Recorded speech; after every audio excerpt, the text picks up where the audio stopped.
the same pace as the market, so they're not really growing. And they'll feel a pressure, but it's not necessarily a pressure that correlates with having to transform or something like that. It's just like an overbearing thing. And so, or they can fudge the numbers and look like they're growing. And financial engineering is kind of that term that I look at with some companies, and you'll see their earnings is a step function. Every quarter, it's a step function upward. And it's very apparent when you see it that this is just to make the numbers look good. And, that's to survive, I guess, to make it work so that you can find the next company to acquire and grow. I guess for me, I've just been lucky to see big companies, small companies. I was in a company like IBM. We had 400,000 people worldwide. And then I've got another company where it was me and the CEO locked in a room. And it's literally just us trying to build something from nothing. And that was my first job after IBM. And I learned a lot of stuff in that moment that I don't think I could have done in most traditional, maybe even any traditional roles in a company, because you'll never wear that many hats. You'll never be allowed to take that much ownership in the beginning of your career, especially. So that's why I think startups are important and very beneficial for your career. And some people would say, do it at the start, do it at the end. But I say, just do it. Just if you've got an idea, you want to go find a right team. I think a team is very important. And you get that chance, that call, take it. I think you should take it, but take it smart. Don't. We need to unpack that. I think there's a lot of different fun things to talk about with definitely startups, and then your experience in working in startups and large companies. So it's super fun to actually have you here today. Been looking forward to it for a while, and I'm here today because Anders and Henrik aren't here today. We miss them. Yes and no. It's hard to fill the shoes. I'm going to do my best here.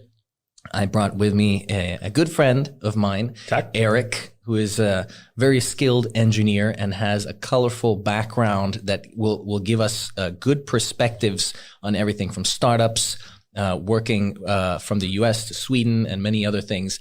But I want to hear the story from your perspective, because the interesting thing is not necessarily the details, but the story, I think. So I want to hear you tell that story. Please introduce yourself. Who is Erik? Who are you? Thanks for the kind words, Robert. And thank you, Goran, for having me. So Erik Peterson, I'm a computer scientist. I was trained at UC San Diego back in the day, 2009, I graduated. Grew up in California, so I understand my name is ganska svensk. But I don't speak so much Swedish. I'd just been to Sweden for the last 4.5 years. I moved here because, basically I tried everything that I wanted to in California, but I've now been enjoying Sweden, really loving every moment of it. Feel very blessed to be here. And computer science, AI, been nibbling at the corners, I would say, in my career. But I actually started with just grunt, in IBM's machine, doing middleware. And at the end of that, I was there for 4 years, started to nibble at analytics and advanced analytics. So it was, I think it's come full circle, this journey for me. But we can get into whichever angle we want. 4 years. 4 years might not seem like a lot. Does it feel like you've been here for a long time now? The pandemic has really changed my how time feels, and I've been feeling very happy that we can get out more. I was actually very conservative when I was, when we started this pandemic. I changed jobs, so I was at a firm and decided to leave before the pandemic started, and I packed my bags and everything was good. And then I went to London with my girlfriend. We went to a wedding. As we came back from that wedding, the news broke. And we went, basically, I never had my goodbye fika. That was very sad.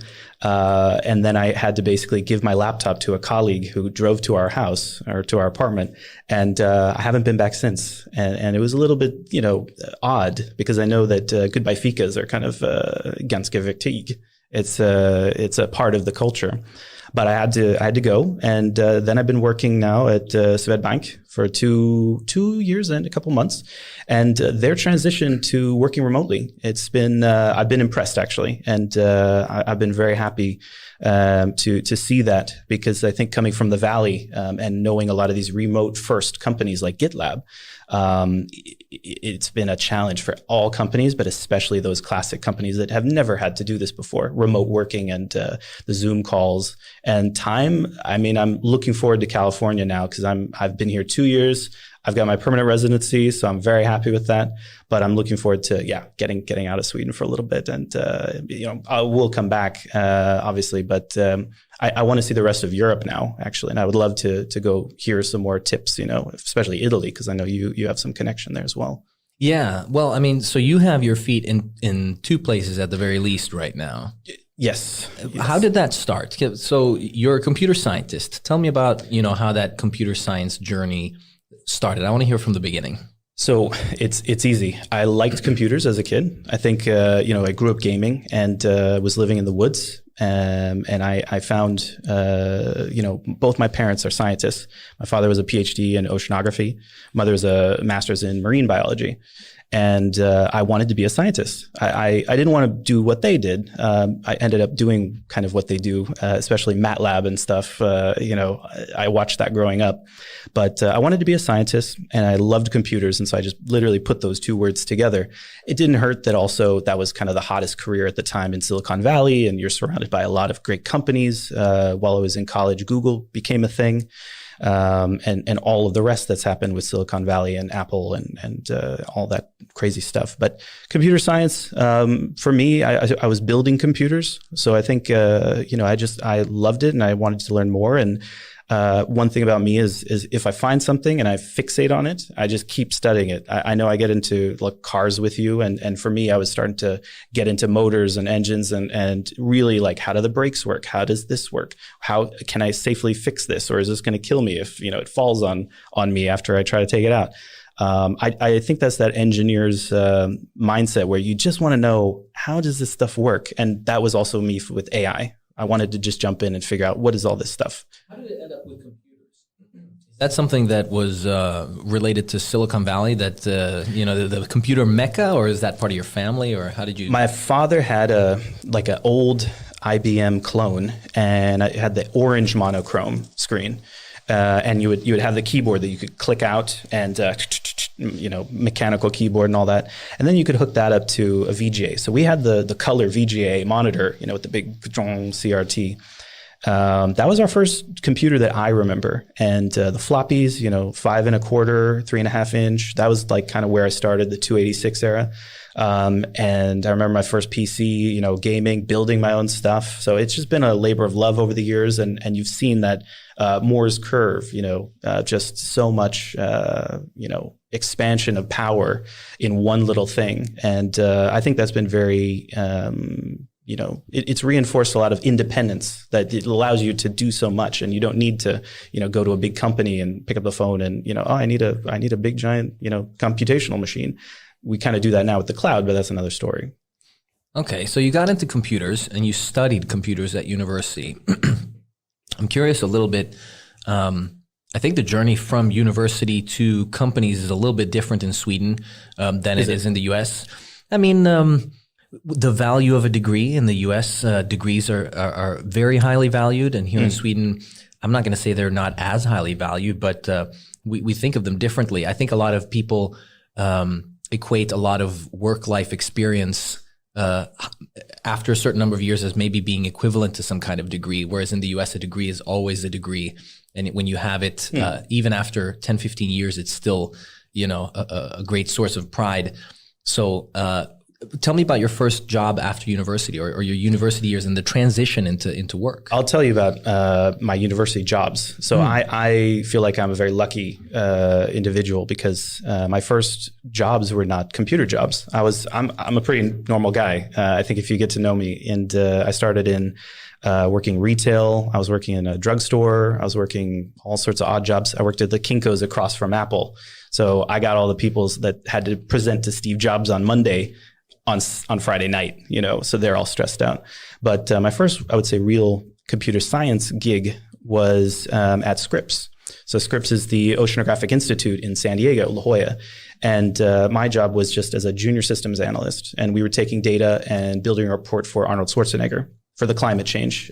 So that we had 3 models or 2 models. One model is if we cut emissions by this much and we do the right stuff, what's going to happen to the rainfall? And then the second model is if we don't do anything, what's going to happen? And we were basically looking at 2 scenarios where we're not going to have enough water.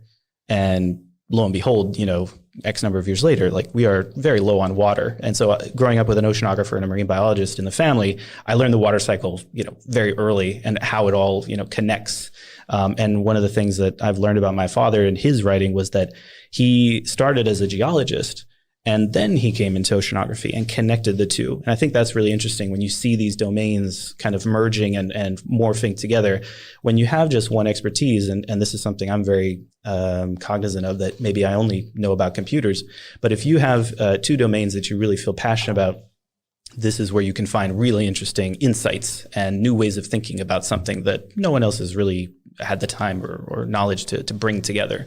And for him, it was about salinity, the geology of the oceans. And his job was like focusing on the ocean connecting to the streams and the estuary system, the water cycle there. But that's enough about him, maybe. Well, I mean, that's super cool. I think a lot of people think of computational biology, computational genomics, computational everything. Everything is becoming computational. What year was this? And did they call this data science, the stuff that you were doing? Or what was it? What I was an analyst. So I think data science, if it was a term, it was not a term that was in the halls of Scripps. We were using Fortran. So we were still kicking around with Fortran. I think I was trying to use Java and just do some processing on stuff. But that was my first gig. I came in at about 2005. And I said, so the reason I got that job was, unfortunately, I have to admit, like, I knew the guy. So his name was Dan Can. I love Dan Can dearly. He was family. So he would come to our house up in Northern California. And so I said to him, I've gotten into UC San Diego. Can you get me a job at Cal IT Squared? And he said, look, Erik, I don't know those guys, but you could come and work with me and in the hydroclimate department. Those connections were so key. And this is what I try to do in my current role and my current career is to be open and inviting to people who don't have those connections and to volunteer. And especially from being like a half Mexican family, we have so much work to do to connect each other so that we can find people that want to do these roles, but just haven't had that push or that just that mentorship to know that you can do it. If you want to do AI, anybody can do work in this space. I don't think it's there's maybe some magic, but I mean it doesn't take everybody to have magic. We need to work together, especially on domains, domain expertise. Was that something you were aware of at the time, or was it just happenstance that you knew that? Or rather that you ended up working in a couple of jobs while you were at university, building up a network and all those things that now retrospectively you might be like, yeah, that was a good move. I have a necessity to try and work while I was in university. I couldn't do it. It was just too hard. So I was doing work and realizing that my studies were suffering. It was the hardest thing I ever did graduating, but it was worth it. And I feel very proud of that degree afterward. But one story was like I learned all the wrong things in university. That was the best thing. So I deleted a database in prod, and the director, he came to me and said, "Oh, the production's gone." And I was like, "I don't know what happened." And now I've learned, like, you just got to be honest, and it's set me right ever since to just be open and honest, but also to use infrastructure as code and back up your stuff. And he had a backup, so everything was fine, because I'm sure he had plenty of university students do that before. But you just don't know what you don't know, so you're just so nervous, and it's easier to open up. And I learned a ton from him. I'm still in contact with him. Abel, he was even offering me to come back to San Diego, and I said, I'm enjoying Sweden, but thank you. It's just been a blessing. That's funny. That's your first step into operations, unwillingly deleting the database. Yeah, I was doing JSR, Java Bean stuff, and I'm glad that those days are over. I learned Java, I use Java, but I'm glad data science is kind of not too much. I mean, I know under the hood, PySpark is powered by Java, but this is kind of you're standing on the shoulders of giants. And now there's this layer that most people are not even aware of how this stuff all works. You're just doing the data science on top of it. And I've noticed this with some people that if you don't have a database, they're not quite sure what do you do? What do I do? And you got to give them the data, put it somewhere, and then they're ready to rock and roll. But for me, I'm kind of used to, I could do the hardware, could go in and do some ops. We were doing a bunch of microservices at one of the places here in Sweden. Just redo it all. One of my favorite things to do is come in and find a mess, and then we just start over. The ideal situation. Not the ideal. I mean, I like to show that, there's always these parts of the companies where nobody touches that.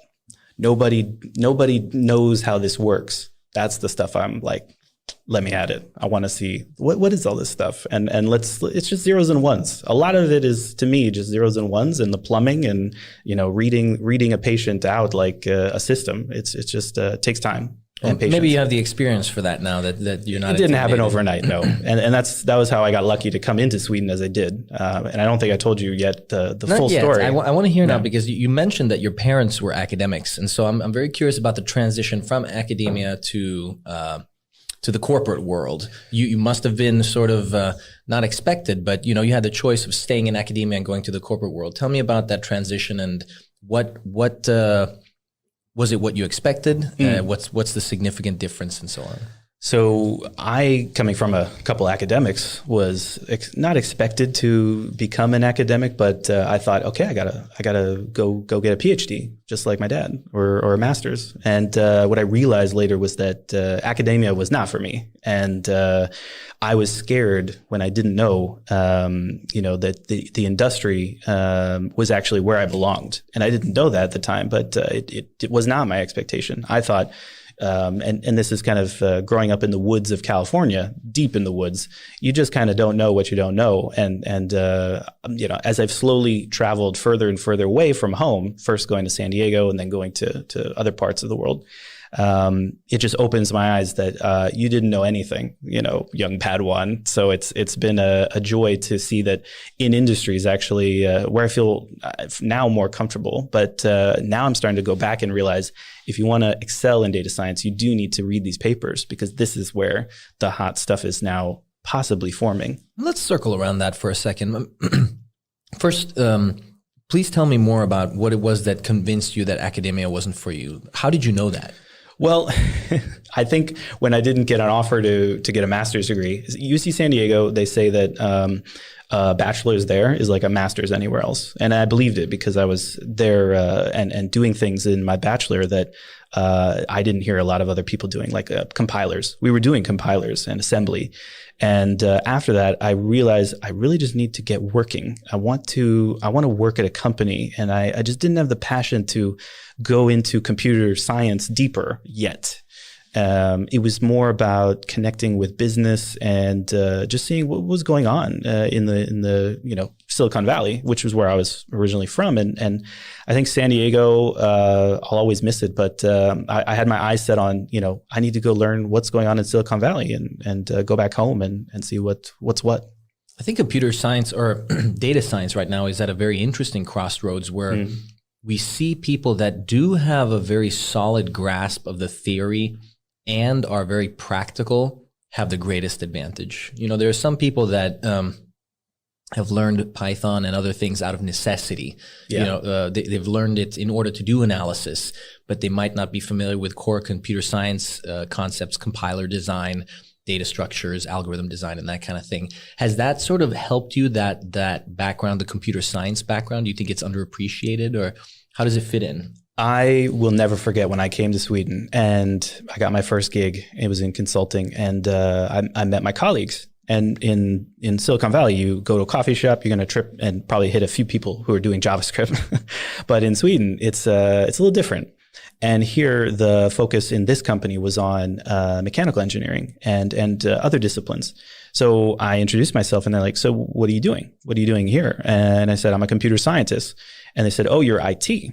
And I think that was a bit, I want to respect like the IT industry. I think it's important, but everyone is someone else's IT until you're at almost the C level, and for me, I was like, computer science is different. It's science.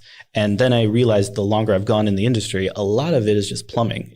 We're not doing computer science, but your awareness of these techniques, these algorithms, they are critical to not going down the wrong path with maybe some of the usual suspects of stuff of what you could do. But now I wouldn't mind doing IT. I think it's different. I think now IT and business need to work closer together.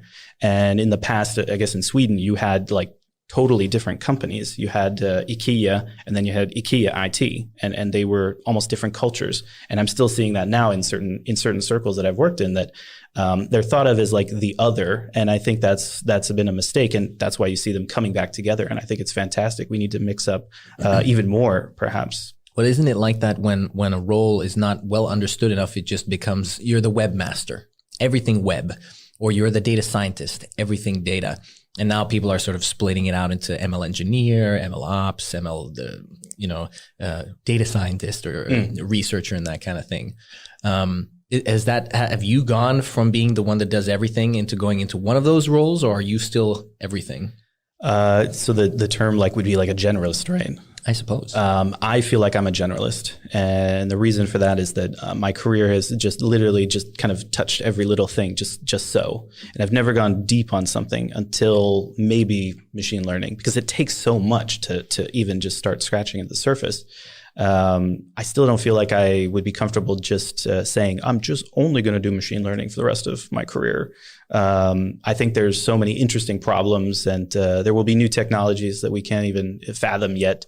So why limit yourself? But I think for now, I need to focus and get some more time, and enjoying like spreading the knowledge about what is all this stuff. Because there's plenty of people that I think are in different engineering disciplines, and they're realizing that, okay, these are becoming commodified and we need to up our skills. Or I'm just interested in all this data science stuff and what is it? And as I came back into it from years and years of doing other things, I've realized some things have changed, but some things have not really changed so much. Like the BI world was very familiar, because as IBM was trying to sell in that space, coming back into it, I kind of see the same names that when I left, I was like, oh, SPSS is still here. Okay, I kind of can hang a little bit. But the skills of computer science, they've never taken me wrong. I think it's, if anything, I wish I could do some papers. When I read some of these things, it really inspires me. And seeing your work, actually, as you talk about Julia, when I saw you at Nordic Data Science Summit back in 2017, I was like, this guy, he knows, you're scratching in that deeper level of like, he's talking about stuff that no one's talking about with Julia Lang versus Python. And I just thought that was so cool. I think that the fun part is connecting the dots across different domains. Like you were talking about, somebody that both knows computer science and marine biology or some other branch of science. And even within computer science, being able to do both databases and data science and other stuff, it really allows you a lot more. And you have had the opportunity to both work on existing problems and come up with your own products, because I know you're a bit of an entrepreneur yourself, and yes. You've been involved in various projects like that. Tell me a little bit about, how your experience in both of those fields. Sure. So going in chronological order, we started IBM. Obviously, there's a lot of pre-existing product at IBM, and you're just kind of like, here, take this and hold it.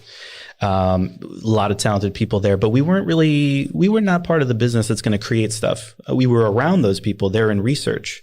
But we were kind of productize this thing, and we were focusing on healthcare data.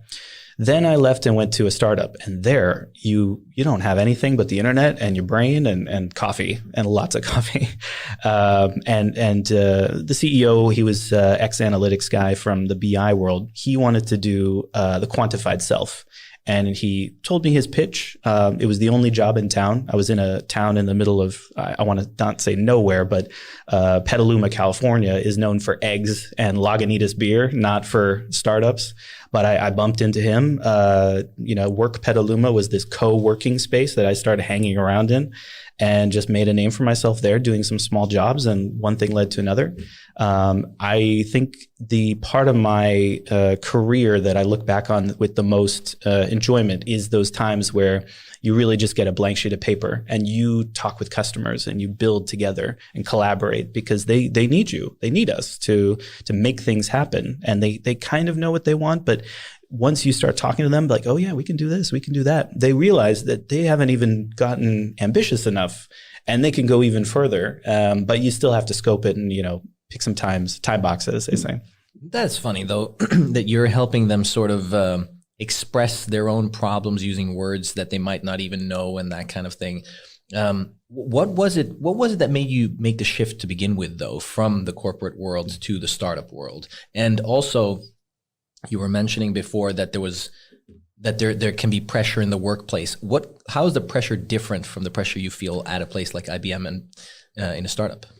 So I love the IBMers. I'll say that, but the corporate life was not for me. And when you're from the Valley, you're going to know the cultures are very different. IBM is an East Coast company. It's from New York. And the Valley is the Valley. You've got Yahoo at the time, Google. Later you had Facebook. These cultures are very different from each other, but I think I was ready to jump into open source. Open source is actually one of the most important parts of my career, and it changed my life. And I have UC San Diego to thank for that, pushing me into Linux and all other things in there.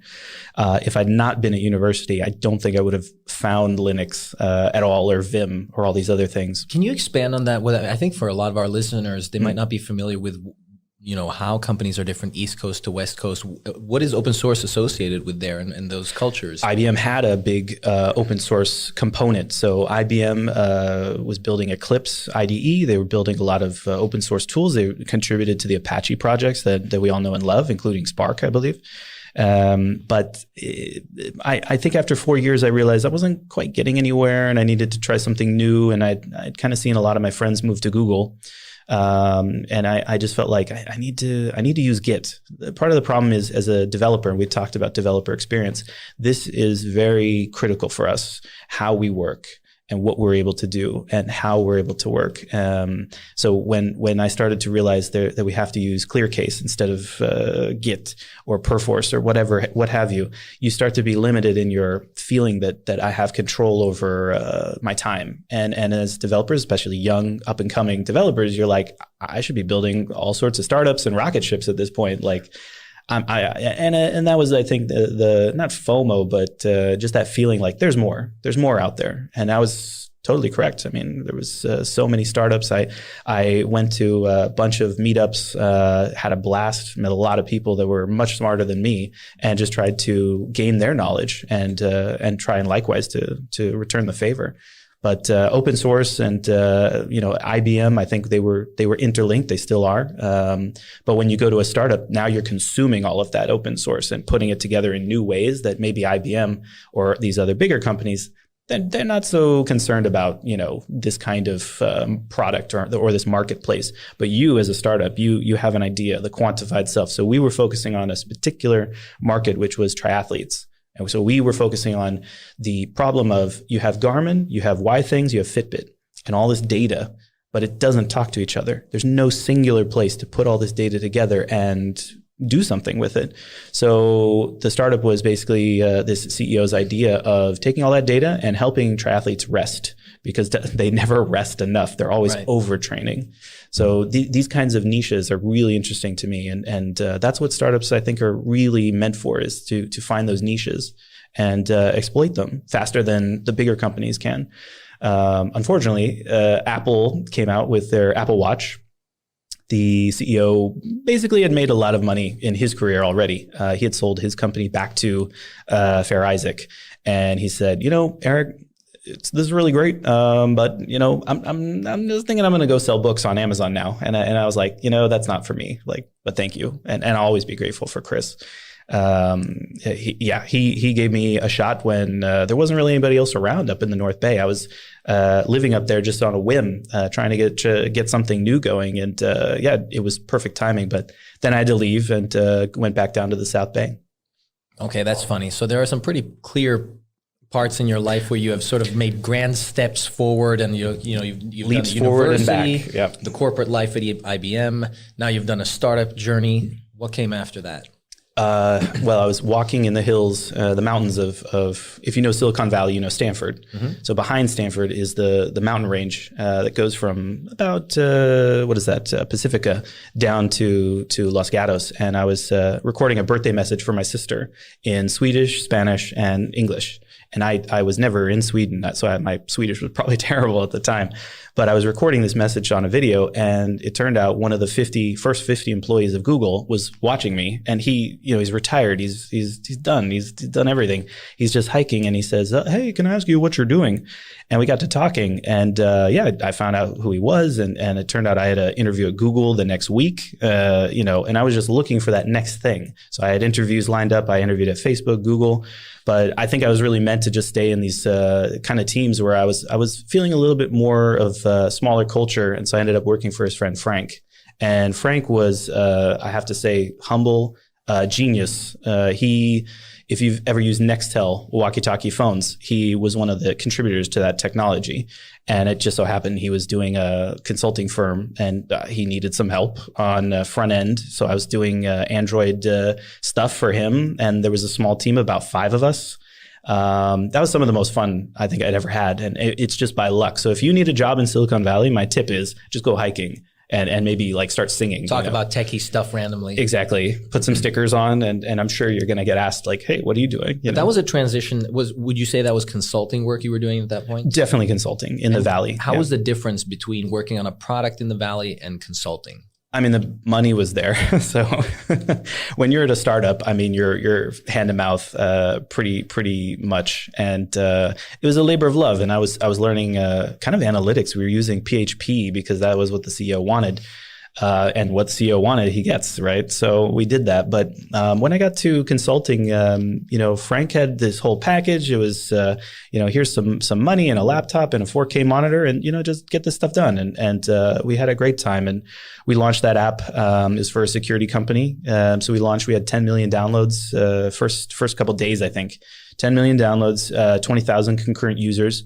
And for me, this is the real stuff. This is why I think IBM didn't really scratch that itch, was like, I'm seeing computational power, like 20,000 concurrent users. That's the kind of stuff that gets you, noted in the Valley. And for him, it was just another day at the office. He's like, "Oh yeah, this is," And I learned later how that stuff worked. Asynchronous, requests are more performant than if you try to handle them in a synchronous way and all that kind of stuff. And it reminded me, okay, this is your computer science 101. Then that finished, and then I had a new gig with them. Didn't work out so well, but that was my last job before I came to Sweden, actually. And while I was in that gig, this second job, I saw my friend get married in Germany. And so now I start going to Germany, and I say to myself, I should go to Sweden. I've never been to Sweden. I don't know anything about it. And that seems wrong. And little did I know how Swedish my name is, Erik Peterson. But I didn't speak any Swedish. I didn't know anyone in Sweden. I knew about IKEA and Volvo, and that was about it, actually. But I knew we were from somewhere in Sweden. Now I know, a little bit more, luckily. But fell in love with Stockholm. I landed in Stockholm, was there for a week. It feels a lot like San Francisco used to feel in the early 2000s. That's awesome to hear. Tell me more about that. Like what? It's Söder, Kniv Söder. It's that feeling of you're just walking these streets and there's something special about it. And I get this all over Sweden, actually. Being half Swedish, I see people that look like my family. And it's kind of endearing that I just feel this connection. I can't explain it. I would never have expected in a million years to move to Sweden. I wanted to move to China or India or go somewhere kind of different. But it happened the way it happened. So I went to the wedding, told all my friends I'm moving to Sweden. And they're like, "What? No, you're crazy. Well, why are you moving to Sweden? Like, this doesn't make any sense, Erik." And I was like, no, I really like it. I really like it. And I went back to that job. I quit maybe a month later. And it was working out because I was like, oh, this isn't really for me. React JS and front end stuff. I will never do JS again unless it's something new. Like, well, they'll have to convince me. But no, I came out and that's when I started machine learning.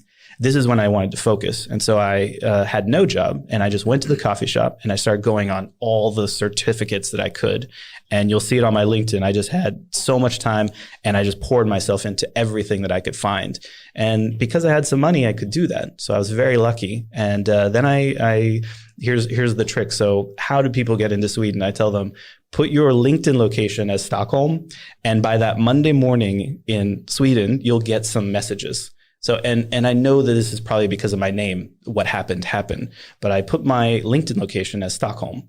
By that Monday morning, I got 2 offers to talk, and they say, "Hey, Erik, vad händer? Kan vi prata lite grann?" And I don't know Swedish, so I'm putting this into Google Translate, like, yeah, let's meet up. And I got a plane ticket a couple months later, flew in, coordinated a couple interviews, took one of those jobs, and the rest was history. That is awesome. That's a cool story. It's crazy.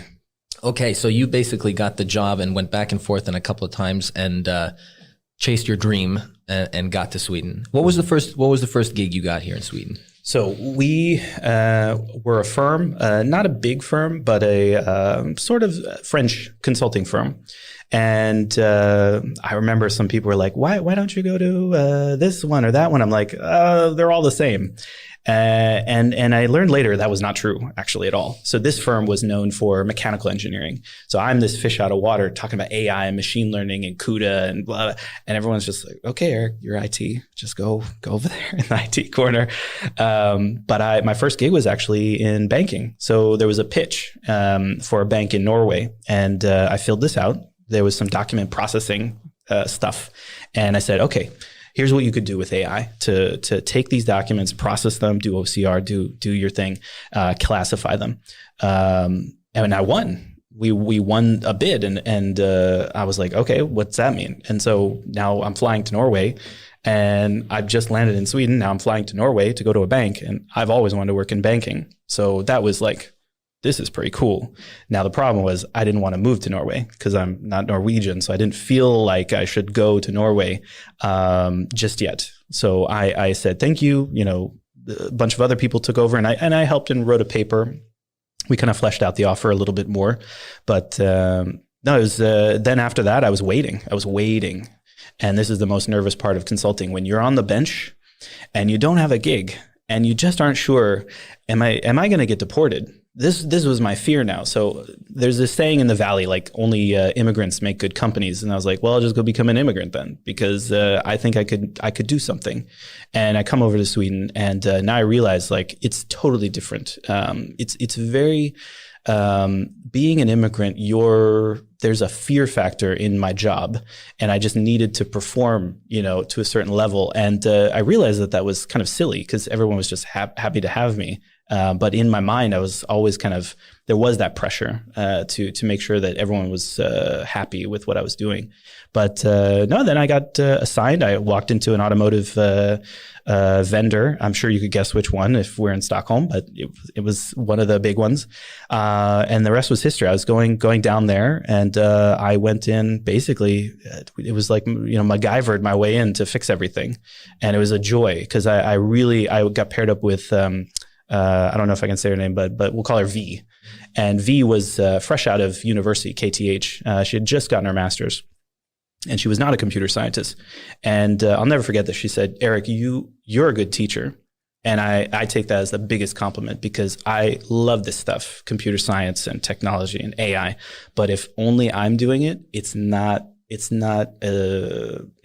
good of a feeling if you're not getting something out of it. It's not just about me, it's about the team. And so she was building a Vue.js full stack web app, and she had a great time. We built some UIs to control some stuff. She's since rotated into an industrial PhD, and we're still in contact. She's doing the autonomous stuff. So it's very cool, like just small ecosystem, smart people. I just keep bumping into them. But then after that, into banking a couple of years later. When you got that job at the automotive vendor, did you feel that you had secured your spot here? And I'm also wondering, you integrated into the teams and into you're practically Swedish now, if you ask me. So I have a lot of friends that are working at cool IT companies here. Sweden's such a good IT hub, right? And they have these neat software startups where there are people from all sorts of countries that aren't citizens, and they're liking it here, and they want to stay in Sweden, make their mark. Yeah. So, like, what was? I'm really. I want to hear you talk more about that imposter syndrome that some of us, feel, but for people that are immigrants, must be even more thinking that they have to overperform and all that kind of stuff. Like, what now, given your current perspective, would you advise people that are immigrants that are trying to work in data science or wherever and trying to establish themselves here in Stockholm? I have a friend of a friend who we're trying to get in now, and I think the hardest part is just that first gig. And we told her this, that the first gig is the hardest, because even UC San Diego is notorious, or as prestigious as it is. When I walk the streets and I tell people like, oh yeah, what's UC San Diego? That's not the same as, it's not going to sound as good as KTH or Lund or Uppsala or Chalmers. I've heard great things about Chalmers, and so it's a different world. It's a different market. And my advice is just be open to talking with people maybe you would be not talking to usually online. And LinkedIn was a valuable resource for me. If I didn't have that post and I didn't change my location, I would not be here. I'm pretty sure. And as the world's opening up and more opportunities to build come to the fore, we're going to need that talent, more people that can do. And I think as long as you exude that attitude of being willing to come in and work together, it's only going to help you. And but that first gig is the hardest. As I've seen. So I'm still trying to actually get that person a shake at coming over, because I think I love Sweden. I really have benefited, and I know I have a different story because of my name. If anything, I get more harassment because why don't you speak Swedish, Erik? What happened? Did your father not raise you correctly, or something? Yeah. So it's kind of these questions of what's wrong. But we left in 1850, and as I said, I didn't know anybody. So I just came in blind, but the people had been welcoming, and I saw that they've been welcoming in a lot of circles with everybody, and it's been really cool. I've met people from parts of the globe I've never gotten to talk to before. But that self-doubt that was there in the beginning, or the feeling that you had to overperform and maybe perceptions of glass ceilings, were they warranted, or were they sort of limitations you had put on yourself? I think it was, one of my biggest critics is myself. And I think I have a high bar of myself and also of others. And I like to keep pushing. I've heard this a lot in my life where, you got this, now you're set. No, there's always something next that I want to do or that I can do. And I think, I don't know where that came from, but it's always driven me to do more. If I hadn't had that, I don't think I would have left California, let alone, the United States. Because I think a lot of people would choose maybe, I'll move to Austin, or I'll go to New York or something. And I just felt, I just got to do something different. And when I saw Sweden and in particular Stockholm, there was some feeling that I can make this work. And I had some friends that literally told me, you're not going to make it. You're not going to make it. And later they ate their words. And for me, maybe that was what drove me, like to prove something. Now you're posting on LinkedIn every day. Now it's pictures of, downtown, Stockholm and beautiful shots. And they came over, actually. They were at Lush. Is it Lush? Oh, nice. He's over at Google. And I love it because I do all my AI stuff on my own machines, not on the cloud, because I don't want to pay that bill. But he said, Erik, why are you doing all this stuff? Like, you should be use GCP. Come on. I'll give you some credits. Just put your stuff on here. I was like, come on, man. It's different. I've always lived on, I guess, the edge of computing because it's cheaper, but it's also the thing that's the hardest to do. There's this dearth of talent of people who actually know how those data centers are built. How do you build these racks? How do you build the, interconnectivity? This is now, I think, the next hard part for Web3. We didn't go into that yet, but what is Web3, and is it just a buzzword? I think it mostly can be, but there's some interesting technology. I was talking with Goran about zero tier and this Tailscale stuff, where you're building private mesh internet for whatever purpose you want. It could be data science, private data science infrastructure that doesn't require you to pay a bunch of money through the nose. Right. Oh, we should get into that. I think there's a good segue here, because if we're going chronologically here now, you have... Wait. wait, we need to get into the deep. So right now the topic was like basically moving from US to Sweden. You're painting it was everything so peachy and nice. Oh. All right. So what was the hardest part? Because you didn't just land it here, right? You got the job and etc. It was a little bit of a struggle. As you and me, we met 2017 in August 11th, I believe it was. I just came back from holidays, and I remember the discussion then and the several months after. So, what was the hardest part? So the way I met Goran was also dumb luck. I posted on LinkedIn again, and I said, "Hey, I'm Erik. I'm in Stockholm. I'm working computer science and data and stuff. And if anybody's around, and I don't even think I said that. I just said hi." And Goran, first up, replies, "Nice to meet you, Erik. Hey, let's grab lunch sometime." And I was like, lunch? This is the difference between the Valley and I would say Sweden, especially Sweden, that no one's going to buy you lunch if you just show up. Maybe they would, but this stuck out. And he bought me lunch. He invites me to the Nordic Data Science Summit, sight unseen almost. And I told my story. I'm kind of just kicking around. I had not quite gotten my footing yet. So I think the hardest part was just keeping at it. There were a lot of people I watched drop off and move somewhere else. It was tough. I was not going to that part. I was going for how hard was it to get all the documents that you need? That was the part, because I believe there is a story here to be told. I think that your story is so fantastic because it's so first of all, we are so lucky to have you here, right? I'm feeling lucky to be with you guys. Right. So and I think it's a great example and of what should be happening. The Nordic is the cradle of innovation and has been like this for many decades now. But but we cannot forget that it was also because of this pool of talent from all over the world that came and built companies like Nokia's and Ericsson's and etc. Right? And right now the situation is a little bit opposite. So we need to attract talent. Certainly. Right? But the bureaucracy around it's quite hard. Yes. Right? It's scary. And exactly. And I know, and we have we have discussed this before, and I wish that some of these politicians will sit down on this table someday and they would just basically plain honestly say like, hey, we have a plan. We want to attract people and we're going to make this easy for them to come to Sweden, because Sweden is a land of opportunity. We need a lot of people like you here, and we need to make it very easy for those people to come here. We need to attract them. And to stay, yeah. Right, and to stay. That is a different story by itself. Yes. But first of all, just to get everybody, to move here. And that is a bureaucratic nightmare, because it's not bureaucratic nightmare, but it takes time. It's hard. First, you need to get the social security number. Okay. Then you need to get in order to get the social security number, you need to have a job. So if you don't have a job, you don't have social security number. But you cannot get the social security number if you don't get a job. So it's a loophole, right? So you need basically to get like a strong employer to get you to plead for your case in order for you to get it faster. And then once you get in the system, then it's easy. It's getting easier.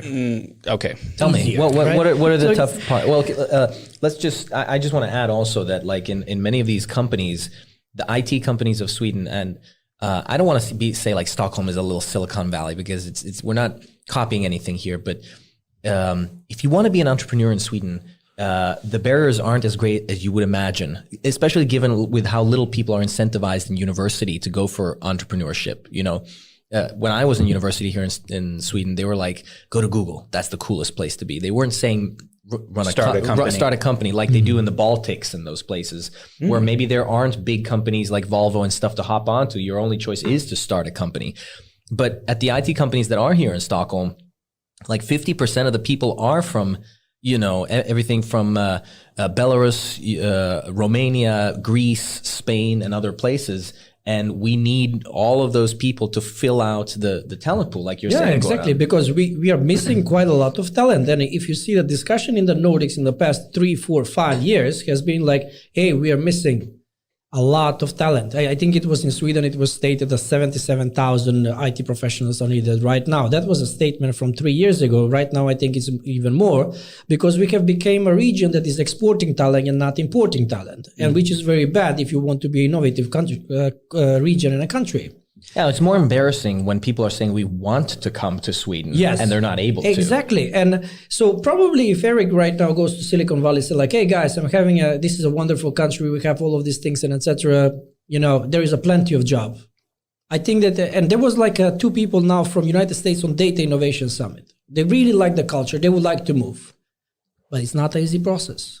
So if you make it easier, we're going to get more talent, because there are more people that like to have more quality type of living, and they're good. So Erik, so you got the stuff now. It's smooth sailing, right? I guess. Or this is the thing. That's like, what I want to know. I'm from outside, so I guess it's all smooth. I think it's a good segue to say I'm the ambassador to Sweden for University of California, San Diego. And so I mentor students constantly, and I tell them, we've got jobs out here. Would you like to move here? And it's a big, tall order to move across the world for them. And there's also a lot of things going on in the United States. So you're from University of California perspective, they've got a lot of stuff going on. And I said, well, we've got stuff going on here too. But the system was daunting, and I made mistakes. So first mistake, came to the country, flew in on a tourist visa, got my job, I thought. And then I started waiting to get ready to work. Now everything's sorted out because, they basically found out that I was there, and they said, you have to leave. And this is the system now telling me you need to go back to California. Now I never got that quote or that message because I was already back in California, but luckily I'd put my home address as my boss's address at his office. And he said, can I open your letter? And I said, yeah, of course, please. I'm in California. Please open my letter. And he said, oh, you're not supposed to be. You can't come back right now. So I had to finish this paper for this bank, in Norway, on the wrong time zone and wait for something to happen. And it was very scary. And I always felt like, I don't know what's going to happen. I still can't read Swedish. This is something I'm working on, going to Folkuniversitet. You can, go to Swedish courses, but it takes time. And I think some people are too quick to say you don't need Swedish. I highly disagree. I think it's critical, actually, for certain, especially if you're going to start a company. You need to read those contracts because they mostly are not going to come in English. So there's a lot of barriers to entry. I think my story is actually very, by retrospect, easy. There were other stories next to me. I won't put those names out there because I don't know if they want me to say this, but they were almost, kicked out and unfairly, I would say. And they're now at Microsoft and very talented individual, but they were almost kicked out on I don't know, technicalities. It seemed that way. And I was also scared because I changed jobs before my 2 years was up. So this was very tricky.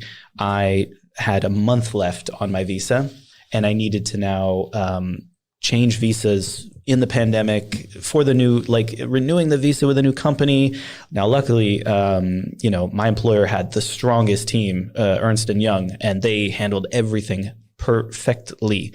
I slept better at night once that was done, and ever since it's been smooth sailing. But I know that's not always the story, and I was still sweating because I just you want to stay, you really want to stay, but you just don't know what's going to happen. And I read these stories of Americans, along with many other people, who on a technicality didn't get it, and I didn't get my person number for months. I didn't have a bank, here, so I was paying with my U.S. card and paying the Forex fees. But I can say strongly it was all worth it. But in the moment, I just felt like, what am I doing? I need my person number. I need this bank card, and it's just one thing after the other. Man, that weighs you down. That's I had nightmares after finishing university for years where I was thinking that they were going to call me back and said that I had messed up and that I didn't get credits and all that kind of stuff. And it must be the same thing for you where you think you've done the right thing, but you don't know, and you're waiting for a call and it's screwing with you, and you're trying to plan, what am I going to do 6 months from now? And it's funny because, getting that letter for you is like basically stop being productive. You haven't filled in the papers yet. You're not allowed to do any good work. I had some great friends help me. And I also think Google. Google's got that, lens where you can translate stuff. That got me through a lot of paperwork. AI got me through a lot of this stuff. AI got you into Sweden. AI helped me get into Sweden. I mean, I'm not gonna lie. It was, I can't read Swedish still. Jag kan läsa lite grann, men pyttelite grann. Så. Cool. All right. Well, cool. So great. Now you're in Sweden. You've gotten a couple of jobs and you are currently working in my dream. Your dream Svenska job. dröm. And so you've been telling me that you've always wanted to work in fintech, in finance. Is that something that you've been keeping your eye on for a while? How did you get into that field, and what was the beginning of that? Let's start from the beginning. So I would say not so much fintech. So I think this is a very important distinction. I like finance, and I think I will never forget this. I had an interview with a company, I won't say where, and it was here in Sweden. And I said, no, thank you. And I'm going somewhere else. I'm going to a financial firm. And they said, oh, which fintech firm? And I never replied. I'm not being cagey, but it wasn't their business. Like we had a good interview and I thanked them, but it was not fintech. And I know that this is very strange. Like a lot of people would wonder, why do I want to go in there? It had to do with my university days in computer science and the financial crisis. So for me, my financial history, my father basically got cancer twice. The first time in the American system, he had, experimental drug and beat it. But the second time, he unfortunately did not. We are okay. We're okay now. He had a pension through federal government, but there were many times we were not okay. And that always struck me that my dad's so intelligent. My mom, they're both trained scientists, and yet we're still kind of, everything's not quite maybe as good as it could be or should be. And I wondered, with this financial crisis and the housing market, what is all this stuff? Again, this engineering mindset of what is all this stuff? Let me break this down. And for me, I was graduating from university. I had just gone to Lehman Brothers that summer before to visit. And we did this like bankers West Coast thing through the international investment banking club that I was a part of. And my ambition was to become a quant, because that was what computer scientists do in banking, and become a quant. But 2008 hit, and the Fed came in, and all the rest that happened, and this company that had billions and billions and billions of dollars, it didn't have any billions of dollars anymore. And I just visited them, and this guy had a Rolex and everything seemed really great. What was it? What just happened? So that kind of marked the rest of my career and my life, this moment of the financial crisis. And I've been very focused on finance ever since, because for me, this is a domain that touches everything. Everything needs money, whether you're investing for the future, or you're borrowing to pay something down, or you're trying to invest to get ahead. All of this stuff is requiring currency, money, and this concept. It was very different from computer science, which to me was quite straightforward: zeros and ones, and the arithmetic units, and building the electrons to go this way or that. But with finance, there's a lot of dark money, black pools, and these things fascinated me a lot. And I was actually studying the capital markets while I was supposed to be studying for my finals.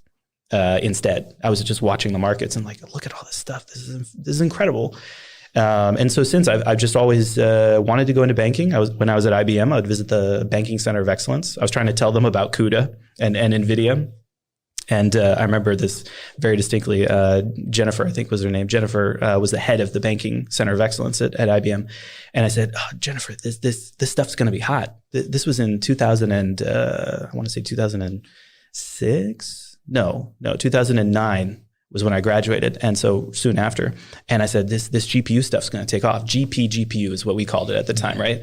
And, she's like, Erik, thanks so much for telling me about this. This is going to try and compete with our mainframes, but we're good.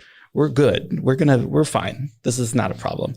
she's kind of right, in a sense, because we're still using mainframes. But GPUs have definitely grown in use, and we've seen this proliferation.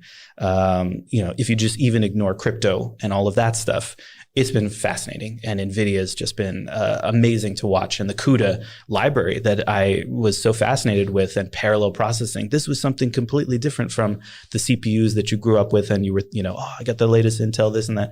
Oh no, it was so cool. Okay, so I'll make the distinction, fintech and finance. Yeah. And now you're in finance, but you are still dabbling in fintech, or maybe at least you are a hobbyist and a corporate type at the same time.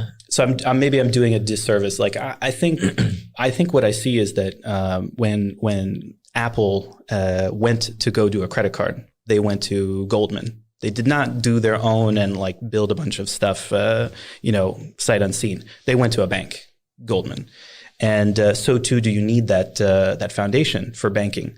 But fintech for me is more of like the customer facing layer, Swish and Bankidea and these kinds of bits and pieces. But everybody wants to be seen as cool and have the latest idea of what's coming next. I think the challenge now is with crypto and Web3 and all of this stuff. What is all that going on there? But for me, finance and capital markets. So focusing on aktier or stocks. This for me, I think, is very important. And for me, this concept that you can, as someone off the street, buy access to a company and get that financial footing, whereas before maybe you had to work, to earn every dollar that you're ever going to get. Here, you had a chance to get some equity. And growing up with the housing market being what it was in Silicon Valley, I knew I was never going to buy a house unless I was going to basically be indebted for the rest of my life. And maybe because of what happened with my family growing up, I just didn't feel very interested in taking on that kind of responsibility. Or I just didn't really want to borrow money at that level, because I think a house, even 2005, we were looking at hundreds of thousands of dollars, and it just didn't make any sense. I mean, it's crazy. I was living next to Netflix in an old apartment, and you were still paying $4,000 US a month, and that was the deal. They wanted to redo stuff and charge $6,000, and I said no, it's fine, just leave it like this. But okay, so then we have capital markets, we have stock markets, and other kinds of markets where when I think of fintech, I'm thinking just of modern services, I suppose. I guess that's the user-facing layer, if you will. But you've dabbled in AI and markets and that kind of thing. Is that something? One of the reasons I got started, that I really love computers now, is that it democratizes access to things that were inaccessible before. You can become a music producer now. You can work in theoretical physics, lots of stuff that you had to have access to, basically the most expensive labs and resources in the world before. Now anybody can work with. And it's a little bit the same with finance data. You can lab with that stuff at home and do advanced projects. Do you see that is where a lot of the innovation will be coming from? Is that something that you're sort of fascinated by, or do you think that it will be still for a long time led by the incumbents? I guess when you say innovation and incumbents, I guess I'd have to ask like maybe who you're speaking about, like because I know here it's Nordnet, that's the one, and Avanza. These are like the two major. Well, then I guess it has to be three tiers here, because you have the incumbents, the big Swedish banks. Nordea, Swedbank, and so forth. Yeah. Then you have the internet native banks, let's say, that were sort of born afterwards, like Avanza and so forth. And then you have small companies that are sort of grassroots. And I don't even mean companies. I mean everything from the individual that can, manage their own assets and Web3 type stuff. Like these DeFi, sure, almost nomadic, and that kind of ideas stuff. Of finance. Yeah, I have some friends, and they're big on that. And for me, it's a field I struggle to figure out how it will work. And this is why I think finance gets kind of stereotyped It's smoking jackets and a lot of fancy stuff. And actually, for me, it's all about saving and investing and protecting, myself or people around me. And understanding this system, for me, it was like the Federal Reserve was a kind of a revelation, how that worked, and the fact that we bake in inflation by design. But as far as incumbents, I think it's never been a better time to build in the space and try something new.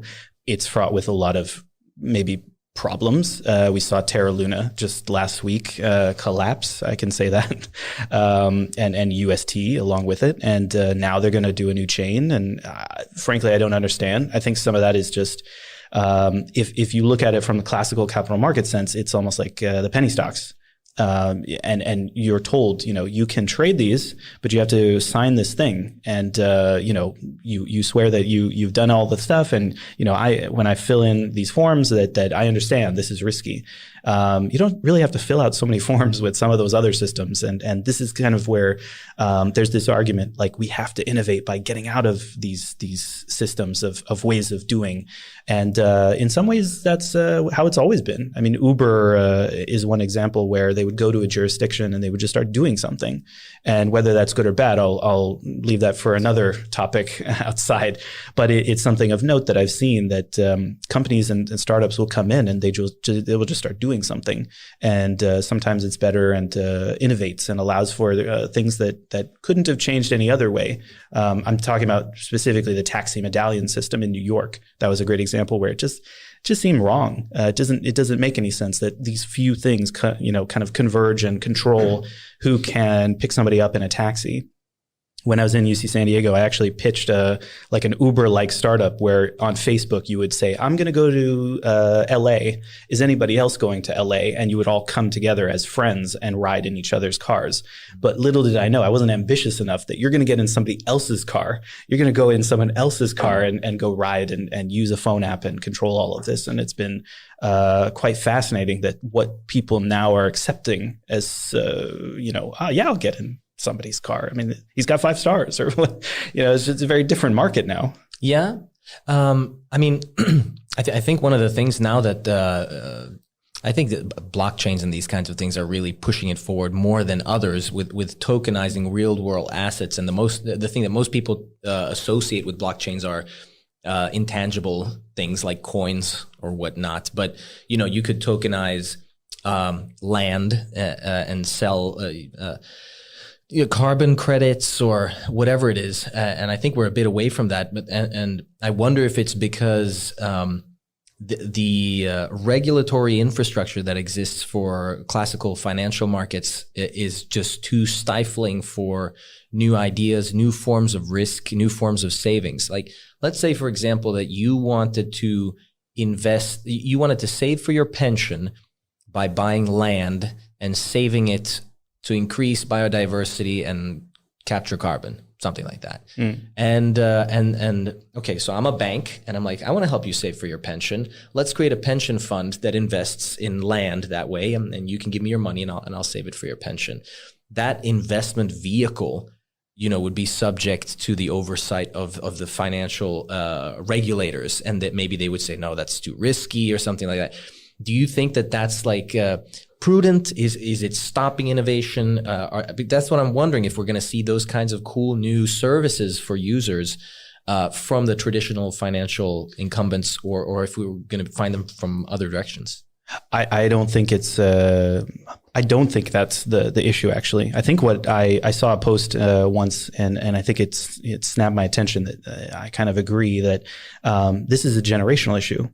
There's so much gatekeeping in finance. There always was, and there always maybe will be. But now the new generation, they want to make they can't make sense of all this stock market stuff and up and down and sell. So they did what? They built their own system that they understand and that they can do their thing in. And Wall Street Bets is kind of one of these worlds that they've coalesced and organized in a way that's very different. And in some cases, it hits the nail on the head. And Melvin Capital is I don't know, maybe no more. And tell for the people that are listening what Wall Street Bets is. I got my Diamond Hands prize for having been part of it since before the GME story. But what is Wall Street Bets? So on Reddit, right, is this, if you don't know Reddit, just reddit.com. But in each of these subreddits, which are like sub forums, there's different discussions.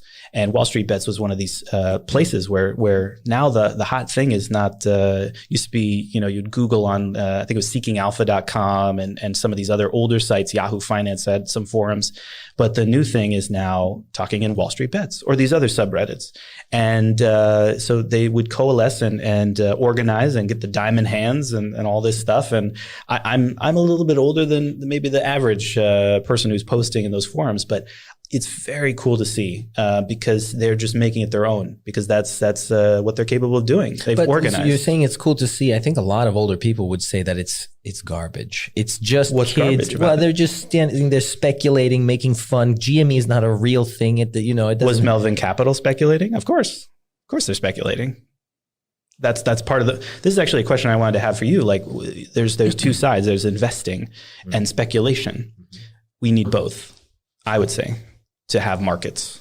Otherwise, you'll just have a bunch of people huddling, and you'll never have a seller, and things will just kind of get weird from there, I would say. I mean, I think it's hard to invest without making a gambit at all. If an investment is given, then everybody would go for it and the markets would. I think this is one of the things that, you and I were talking about trading and Forex and why I think Forex is different than other markets.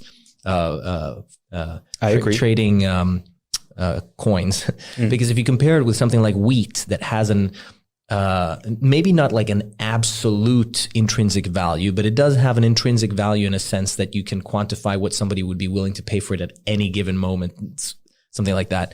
The Forex markets have practically infinite liquidity. They don't have any intrinsic value. They have instant changes, between values. Ticks. The ticks are smooth. Yeah, they're super smooth. And so, when I was working on AI on Forex markets, it's basically like working with white noise because it's so perfect. Or Brownian motion. Or anything like that. Yeah, compared to stocks where, if a whale does something to a stock, it will affect the stock. And, the stock is related to product cycles and the stock is related to the market. But Forex was very different. But you've dabbled in that sort of area. Where have you been focusing? I always stuck to stocks because for me, Forex, I don't understand it actually. And now that I live in Sweden, I really do need to understand it because the crown and the United States dollar exchange rate. But I think I always just knew intrinsically, just noticed. I just noticed that for me, I knew companies. And if I'm buying NVIDIA, like that's just an example, I knew what I was getting into. When I buy the Japanese yen versus the British pound, I guess I'm buying some sort of thing, but it's still so abstract. But I know that the market is very liquid, and you want that liquidity when you're making these models, these kind of abstractions that you're trying to predict off of. When something is illiquid, this becomes actually like a sparse matrix. You're just kind of left really guessing what am I going to do to predict what's happening next, and you just don't have as much information. And some of the things that scared me about finance was the assumptions that go into financial models. A lot of Gaussian stuff is just kind of assumed, like, yeah, this is Gaussian, it's fine. And I'm like, why? I don't. In no other part of my scientific, learning was I just told, oh yeah, this is how it goes, and just accept it. Mm-hmm. But in financial modeling, it's just kind of how it's been, and sometimes that works. But when it doesn't work, one of my favorites is LTCM, long-term capital management. They were Nobel Prize winners and MIT, this, that, and the other thing. Geniuses, legitimate geniuses who wrote papers that everybody was citing. Black-Scholes, many brilliant things came out of them. They went belly up. they're gone. They were picking up pennies in front of a steamroller, is the saying. And I'm much more on the side of value investing. I know we could go down many different roads in finance, but I think the reason I'm into stocks is because it's easier to value for me, and value investing is, for me, makes sense. But let me ask you one question there, because there's a pretty clear dichotomy to me. You were saying before the difference between saving and investing and speculating. If you have an engine that's supposed to regulate the market and oversee it to make it predictable, is that at odds with those two sides of the coin? I guess I wouldn't say makes it predictable, but it helps you. So Forex, having a smooth tick, the more data you have, kind of the easier it can be to say what's going to happen next. Whereas if you have like a jump step, you might have more difficulty. And this is what happens in very illiquid stocks. And that's usually where you can make a lot of money when you have illiquid assets. But you have to have diamond hands, so to speak. Whereas if you have a liquid market, you can build up a position easily. You can exit that position easily. Usually the easy part is to build a position and have a holdings. But if you're trying to get out of a stock and suddenly that market has disappeared, like take Terra Luna, who's buying this thing? No one's buying it. So the price will just collapse. Mm-hmm. And this is the stuff that I get very interested in, the psychology of the markets. And that's, I think, the edge that you're trying to build is you're trying to understand the psychology of something that is not a human. It's a market, and it's a lot of the participants. But it's not about making it more very predictable. Human-like, right? Isn't that the most annoying part that I think fear a lot of people, and greed? Yeah. No, but I think it's the most interesting though. If it was so easy, I don't think I would be into it. I hate to paraphrase it, but I felt like a lot of what I did in the last 10 years was plumbing. A lot of plumbing. Just these bits are not flowing this way that we want. These bits need to go this way, that way. And it's just okay, the zeros and ones need to go this way or that way, or use this API, and everything's working great.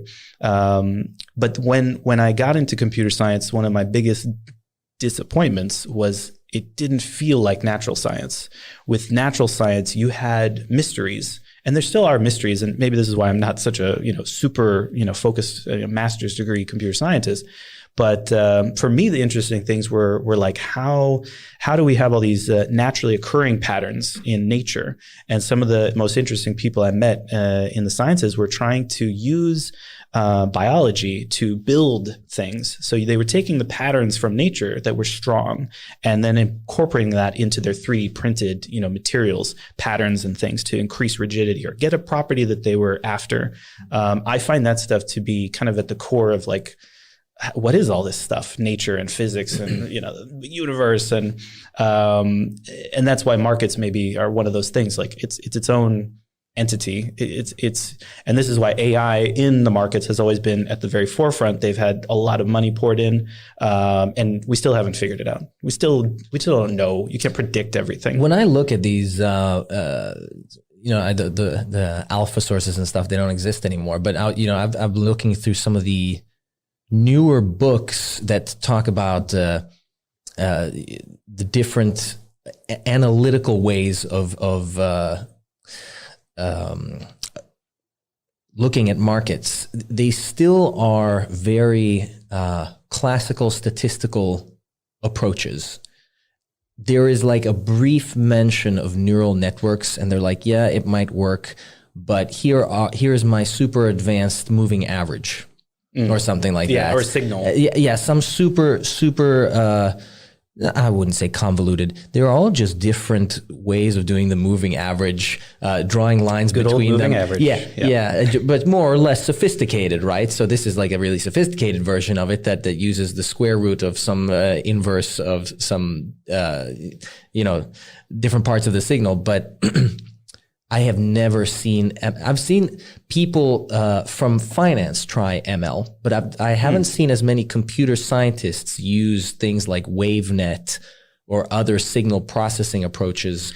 That's true. In finance, or if they're using it, at least they're not writing about it a lot publicly. So they're busy making money. Maybe I don't know. that must be it. I scoured the West Coast quant scene. So there was after university, I was in San Francisco and going to these meetups for mathematicians, and it was all about CUDA and quants and AI at the time, which was just using CUDA to run processing stuff faster. There was no talk of neural nets at all. And I would try to decipher, what are these guys talking about? What are these people talking about? And it was, as you say, a lot of CUDA statistical, a lot of calculate the Black-Scholes faster and with more data so that you can just buy that stock or, short this or synthesize that. And part of the reason that I get so fascinated with all of this is that it reminds me of the stuff my father would do. So we would talk about Kalman filtering and Fourier transforms. These are the things I heard as a kid growing up. And he was like, check this out, Eric, there's a Fourier transform. And I'm like, yeah, Dad, whatever. I'm not going to be like you. And now I'm looking back like, maybe I should have paid attention. When I was sitting on his lap for all those years. But, it's the interconnects between all the different disciplines and who should use what when. I don't try to prescribe, like this tabular data stuff where we say neural nets don't belong on tabular data, and tabular data runs, the world. And I said, so you're going to build your autonomous vehicle on spreadsheets? Yeah. No, of course not.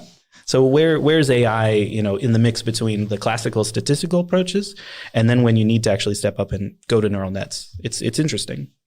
You've made a big transition from, I think, is a more ML engineering, or rather an engineering role, with all your analytics background into something that is more AI focused. And you've said now that you've had an AI interest for a long time. Has this interest it accelerated when you came to Sweden? Was it very given, or was it something that you pursued explicitly?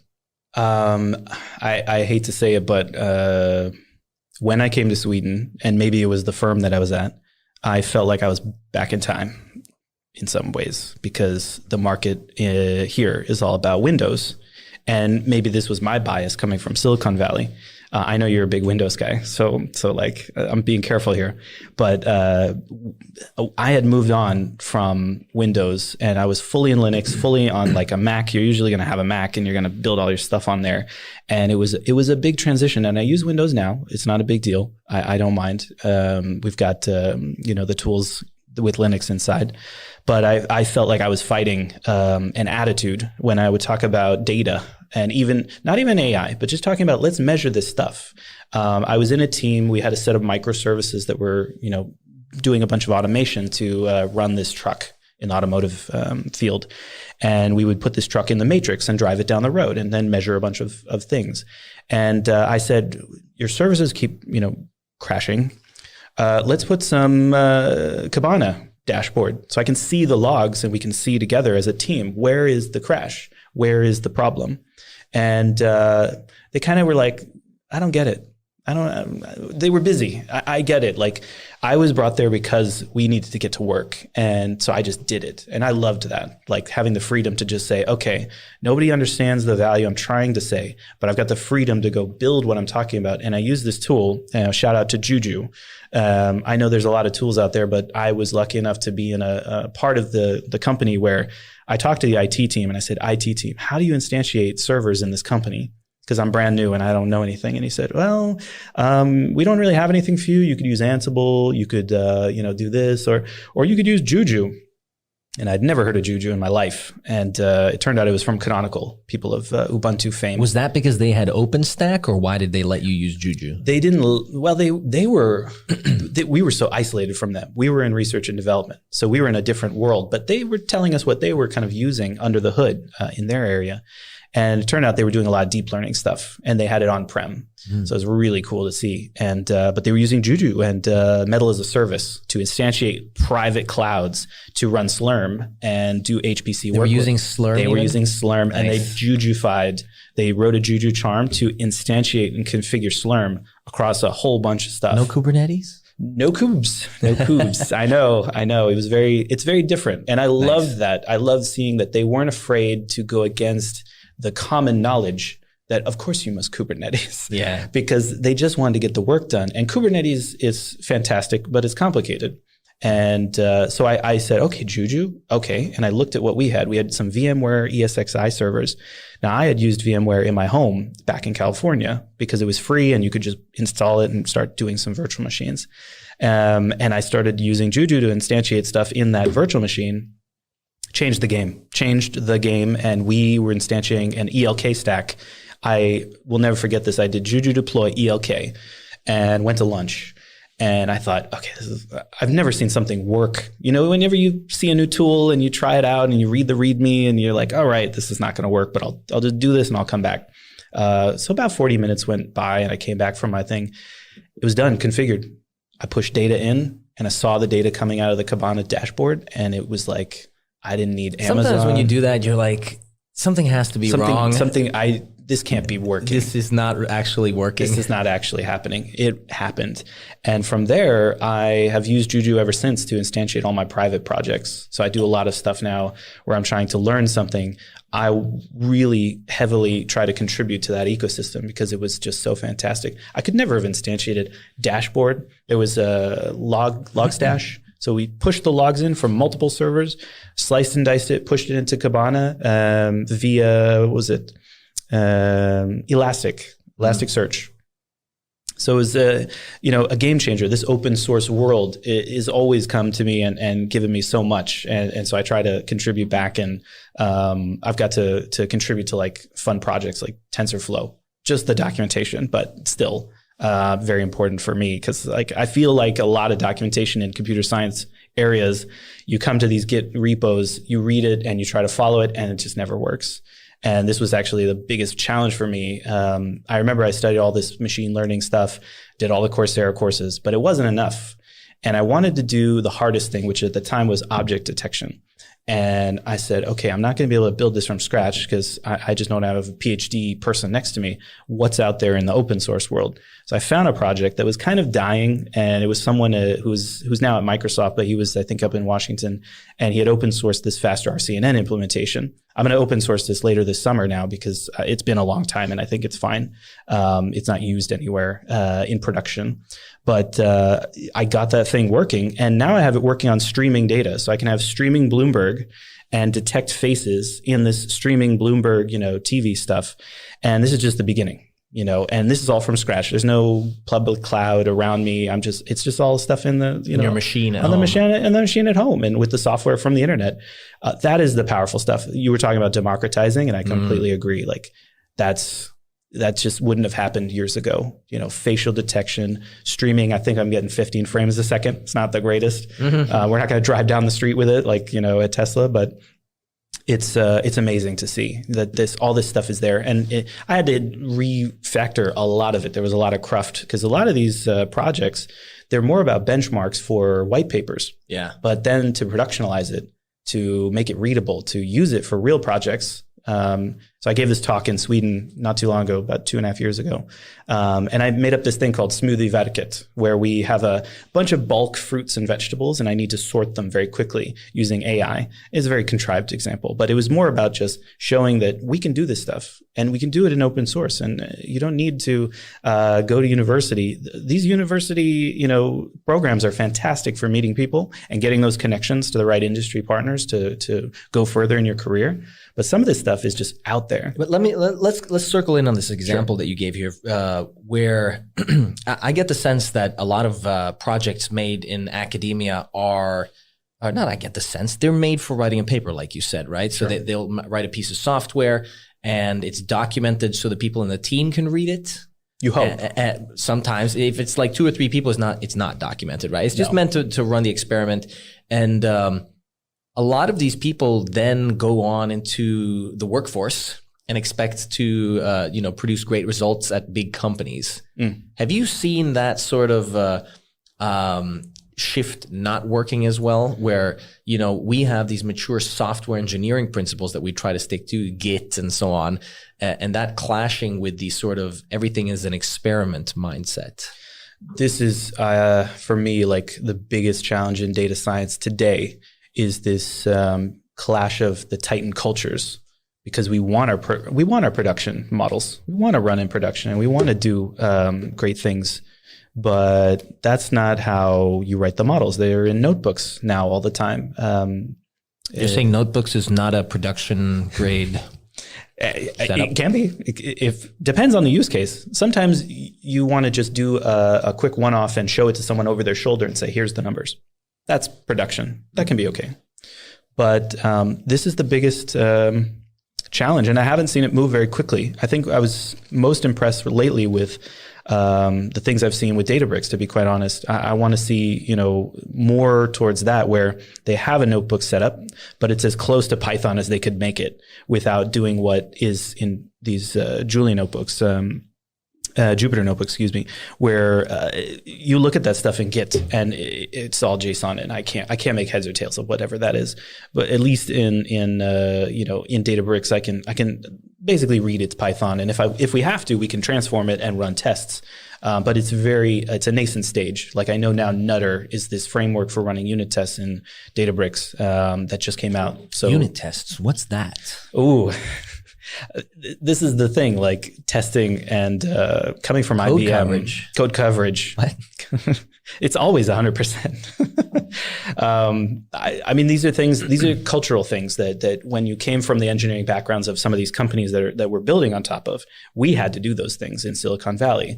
But now in the, I guess the next stage, you don't always need these things, or they're not important, and you don't feel the pain of it till later when someone maybe made a model, wrote it, PhD, crazy, whiz bang boom, but then they move on to the next thing and they're gone. And you have to decipher what the stuff is. And the sort of, like, is there room for that kind of stuff in big companies now? Oh yeah, of course. I mean, IBM is a huge company, and we have many talented PhDs. We have PhDs at Swedbank. No, I mean, like a retailer. Let's take a retailer that's looking to get really into ML. Ooh. I mean, it depends. When you say retailer, I mean like. I just mean like I'm not a data company, or at least not what you traditionally think of as a data company. But now it's like, okay, we want to leverage AI to accelerate and make us more efficient, make us better, offer better products.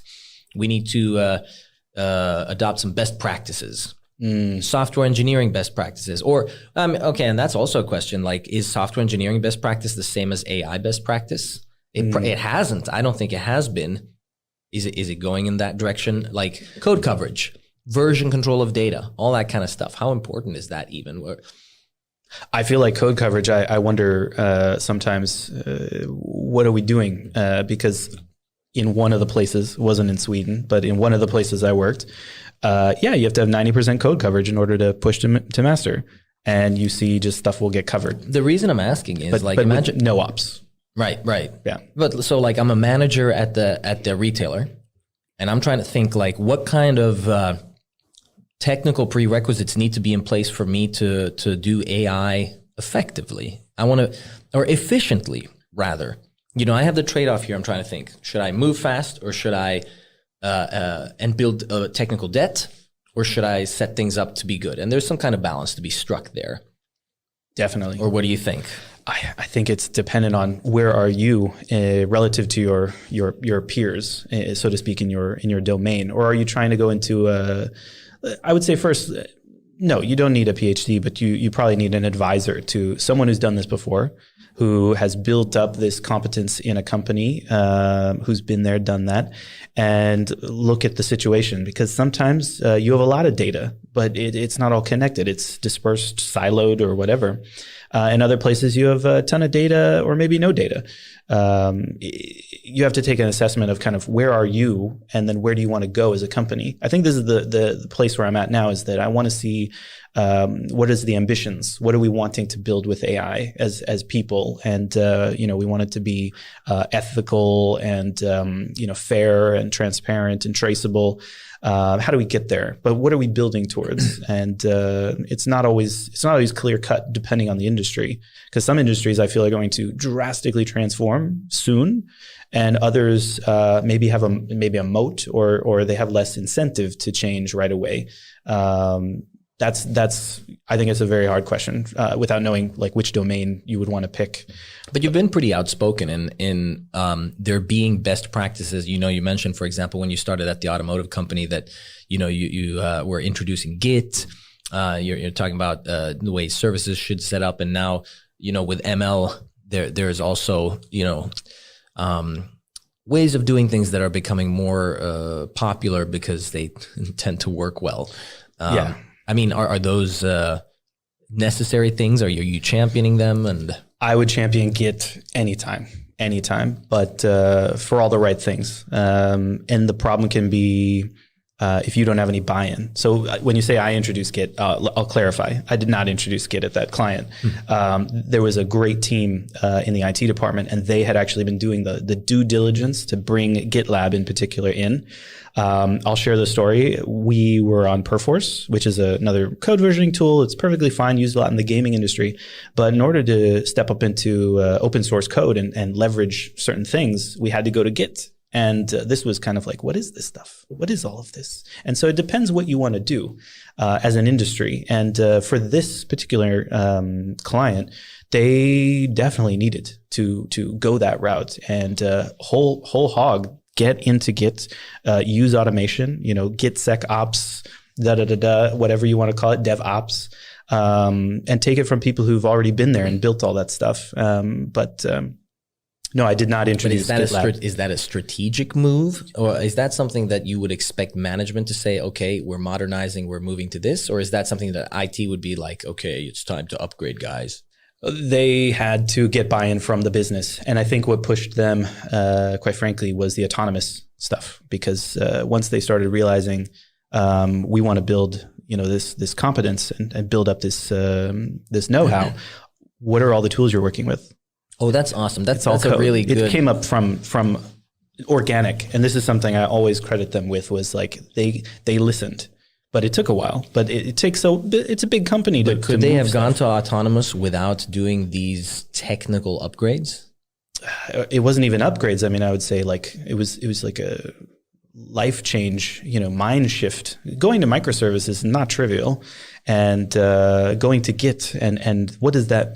You can go to Git and nothing will change if you don't change your mindset about how you're approaching your code and your models. That could be another thing. But no, I really was impressed once the shift started to happen. They've even been open sourcing code out into the public, and they called it first inner sourcing. So you would start with your inner source code, and it was about opening up just to each other. Here's what we've been working on in this silo and that silo. And it was fascinating to see it, the sharing and the collaboration that you really do coming from a software background. You want to see that in any company that you're working in, that openness and ability to go and help, because there were a lot of teams that had never used AWS and they were now being asked to go to the cloud. And I had my own opinions about some of those people because they said everything will go to the cloud. And I said, no, not everything. But most things that should go to the cloud, they will go to the cloud, the public cloud. But there's going to be some things, some crown jewels maybe, and those won't go to the public cloud ever. And that's why you have these hybrid situations popping up. And AI is sometimes, it's about setting up the experiment, but the training happens on-prem because it's cheaper. It's just much cheaper.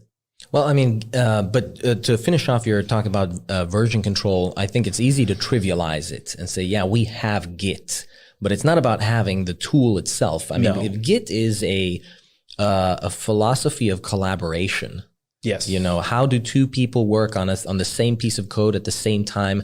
What is the proper process of going from an experiment into something that is validated as good, put into production, and all that kind of stuff? So it's really about the process, and the tool sort of codifies a good practice. But if you don't put that practice into the mix, it's like the data swamp. If you don't curate your data and have good practices, of course you'll have a data swamp at the end of a couple of years.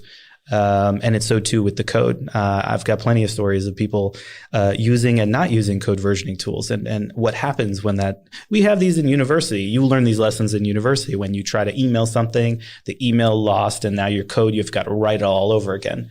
You don't want to repeat that when you're on the job. And so you've just learned the hygiene at least I'm very methodical when I write code, that I always want to start with Git and in version control. But I've learned that actually there's a culture where that's not so important, and that's okay too. And data science can be not so much about we need to have the code under Git version control. That may not be so important, and it's been a challenge for me actually coming into data science after all these years. To see that, sometimes the notebook, that's all you need. And I have to learn to live with that, because sometimes you're not building a web app to serve this model. You just need to, have something that to show someone over their shoulder. Here's some results. Okay, delete, go, move on.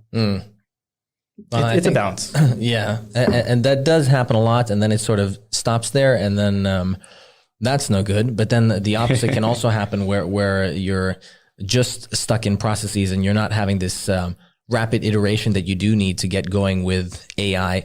I am curious maybe to use this as a segue to explore your other sort of interests that are tangentially related to computers, because you are into music and other things. And I always find that there's a really nice crossover of my computer interest into everything else that I want to do. And so, you're interested in finance, in music and other things. Do you feel that there's a nice crossover of your interests?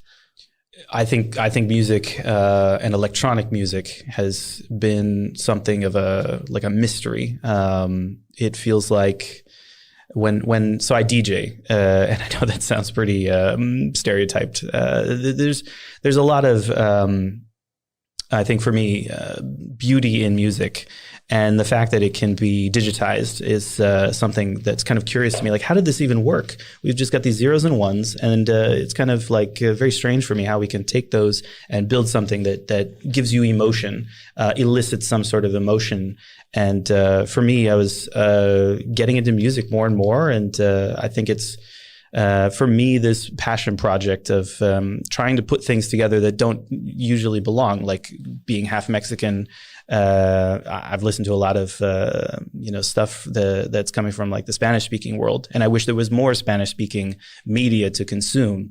And I've seen more and more that there's other places like K-pop has really taken off in the last 10 years. And I got really into Japanese music, Korean music, started listening to a lot of Swedish stuff. There were artists I did not know were Swedish. So I thought Robin. I didn't know. I mean, it sounds very stupid now that I'm here and I live here and I see how there are these superstars of Sweden. But at the time, I thought Tove Lo, she's just from California. It just sounds like she's from the States.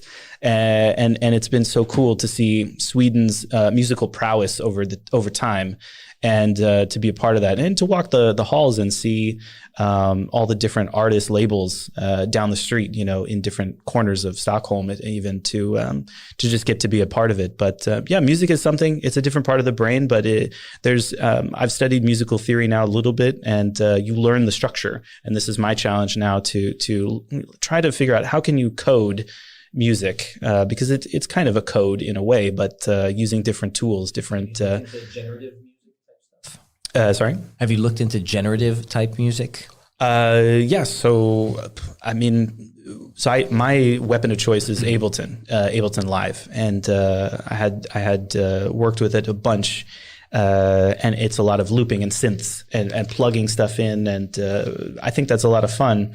I don't think I'll ever make a career out of my music, but it's just about having fun and meeting new people, and I think it's very inspiring actually to see what others are into, because I think part of the pandemic has been hard is getting to know people.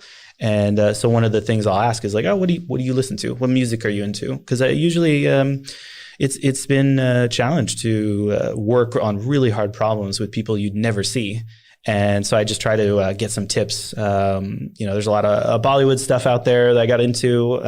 There's probably some videos of me dancing somewhere on YouTube to some tracks. And, there's music from all over the place. And I think that's one of the things that connects us along with food. It's something deeper. But there is a code to music. But I don't think I've learned it at all. It's just something that's for fun. I think there's something that makes people nervous about the crossroads of AI and humanity. AI making art, or AI being used for something that's traditionally a very human endeavor. And I think we see that in every place. That's why people are so nervous about AI in healthcare, because they feel that that's very quintessentially human. What are your thoughts on AI augmenting? Can they be used for things that we expect to be human? Can they be used to design clothing, to write music, to act as advisors, as helpers, as synthetic humans, I guess? I think synthetic humans are very dangerous. And the longer I work in this field, the more I get worried because I see how fast things are happening. And having lived in the Valley and watched social media go from 0 to 100 real quick, AI could go even faster. And it's already being utilized in many ways for, recommending a film on Netflix or what have you. But when it starts to do even more, it's our choice as humanity. How do we want to use this tool? And I get afraid that out of desperation or a need for some sort of profit, we will do something that maybe won't be so optimal, but only in hindsight. But for me, AI, it's a powerful tool, but it's just a tool at the end of the day. And if we have to understand it, build stuff with it, that's great. But I don't think it can be us humans. I think we have to work with it, but we can't make us from it, if that makes sense. It's hard to explain for me because I'll know it when I see it, but this uncanny valley stuff, I've watched all the sci-fi, series, Black Mirror and all of these other things. And they're cautionary tales about what happens if we take things to the nth degree. And of course, those will be having their pitfalls. But right now, let's just take music, for example. I don't like most of the music that comes out of the AI circle, to be quite perfectly frank. I just don't think it's that good. I wouldn't listen to it. Do you like most music written by most people? I guess I need to listen more, but no, I'm not that picky. I mean, I'm not that picky with I like a lot of different things, but when I listen to some of the stuff coming out of the conferences, everyone's very fascinated. Like, look at this, it's copied, Beethoven and done, a mashup of these things. And I know that technically speaking, these are very hard things that they've, I guess, done. But I just don't want to listen to it. It's just not there yet. So I know you've talked about gent, this metal genre that might be more analogous to having an AI that's going to build stuff, and you'll be like, yeah, this works. But not so much for me. Like music, for instance, it's about the soul, and that's so intrinsically, untangibly, it's hard to describe. But for me, I guess, I'm just kind of floundering here. But this is a hard problem to say. When I hear music from an AI and I didn't know it, will I detect that? And is it a problem? Well, you know that meme where the guy is trying to jump up 10 steps at the same time instead of going each little step, and there are sort of steps. Instead of learning the math all the way up to calculus or something, you just jump straight to calculus. And in this case, by jumping straight to AI, writing an entire song, waveform complete and everything, maybe that's too big a step because, we use PC augmentation to make stuff better now. You might write, when you press your keyboard on the keyboard, the synthesizer will add granularity, waves, and other stuff. And you're like, wow.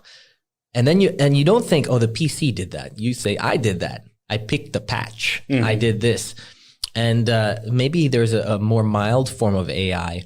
In fact, I was working on one last week. I was chatting with a guy on Facebook that had trained a WaveNet to imitate certain guitar amplifiers. And then, you can make modifications to it. And so you could say that the AI is writing that part of the music. And we fed it some data, but there's at least right now, there's a collaboration. Featuring AI. So I guess we need to give some credit there where it's due. Definitely. So we're probably not there where the AI is writing stuff that's super compelling, at least not outside of gent music that's supposed to sound robotic. Gotta start somewhere. Yeah. And not a bad place to start, as I've understood. Yeah. But I wonder, like with football, for example, the fact that Zlatan is better than most people at football doesn't take away from the enjoyment that any one individual has in it. So I don't know if we have to feel threatened whether or not an AI could produce art or music or anything like that.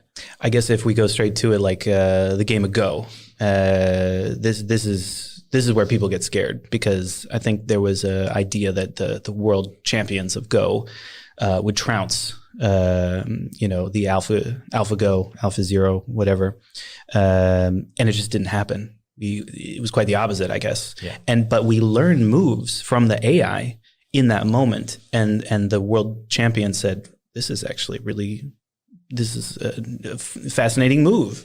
So we have much to learn maybe from AI in certain cases, but yeah, we have to build up, and I hope we just focus on those good problems that we can build upon. So Henrik is online. So hi, Henrik. Oh, hey. Hey, yeah. So Tjena. Yeah, exactly. He has been following the entire time and asking some question. And I would just ask the last one, which was a little bit more related to something that we have seen and observed during these 68 episodes, or should we say 69? Yes, that was the. No comment. And that is that basically many of the people working with data science, machine learning, and etc., they have a passion project as well on the side. Ooh. And so the question from Henrik, and I think it's a real good one, is actually how much the passion project has importance in the way how you fuel innovation. Right. I love that. That is something I definitely would agree with Henrik on. What do you think? It's everything. Harnessing passion, I think, is something that So I've been in the pandemic lockdown, and in Sweden in general, I think a lot of good stuff comes from the cold winters. That this is coding weather, basically, as I see it, and I'm very introverted, so I'm all good. Passion projects can turn into products, and those products can turn into companies. And I think that type of innovation, you have to cultivate it. And I've heard many stories of companies that they have an innovation department, but it's not going to come from a department. It has to come from almost like a culture and an openness and a collaboration and a willingness to take risks. And at a big company, that can be very difficult to do. But that's why you do startups. Maybe sometimes you feel so passionately about something, and you just take that risk. And one of the things I credit Sweden is that you have this system of a safety net to take bigger risks. If you leave and you have no healthcare in the United States, I took a big risk. I did a startup for a while by myself. Didn't have any healthcare. Didn't have really anything. But here you have a safety net, and that should encourage you to take more risks, actually. It's even better than that. Yeah. You know that if you work for someone and you have a passion project and you want to start a startup, you can go to your employer and say like, hey, I want to take 6 months off. I'm going to start to do my company, right? Exactly. Right. And basically, legally, you're entitled to do that. And they will keep your seat until you come back. It's amazing. Right. It is. It's amazing. That is how you. I think a lot of people would be like, "No, that would be abused." But I don't see that kind of thing happening. I've not seen it yet. I've seen, if anything, awesome feedback, and they learn something. Even if the startup failed, you're still going to learn so much. You're going to bring that passion back to the company and do stuff with them. Hopefully, as I would say, if you didn't fail upwards, you're basically just going to keep building together. And there's not a lot of people in Sweden. I think we're about 10 million. Right. So everybody's got to be switched on as much as possible. And this is one of the difficulties I've seen is that innovation can get squelched very easily in a permissionless environment. You're not allowed to do anything. So you're just kind of, okay, I've got my lane and I do what I'm told. And innovation usually is where you kind of do something you're not supposed to do. And there's a give and a take there, and the law and everything. But I think what I've seen is a lot of the great stuff comes when you're given a bit of leeway to go on your own way. And this 6 month sabbatical, it's awesome. It's awesome. Does that mean that you have passion projects on the side, like hobby projects that you work on the side? Always. I'm fueled by, this curiosity for what's going on in ML, what's going on next, what's coming after Python. This is what I always wonder. I know a lot of people will be like, oh, come on, like this is going to be around for a long time, and it will be. But my curiosity is there has to be more. There's always something cooking, and I look at also Web3, and I think this culture that's come up, and some of it's bad, some of it's good, but this is their time to build stuff and using cryptography to organize ourselves in new fascinating ways.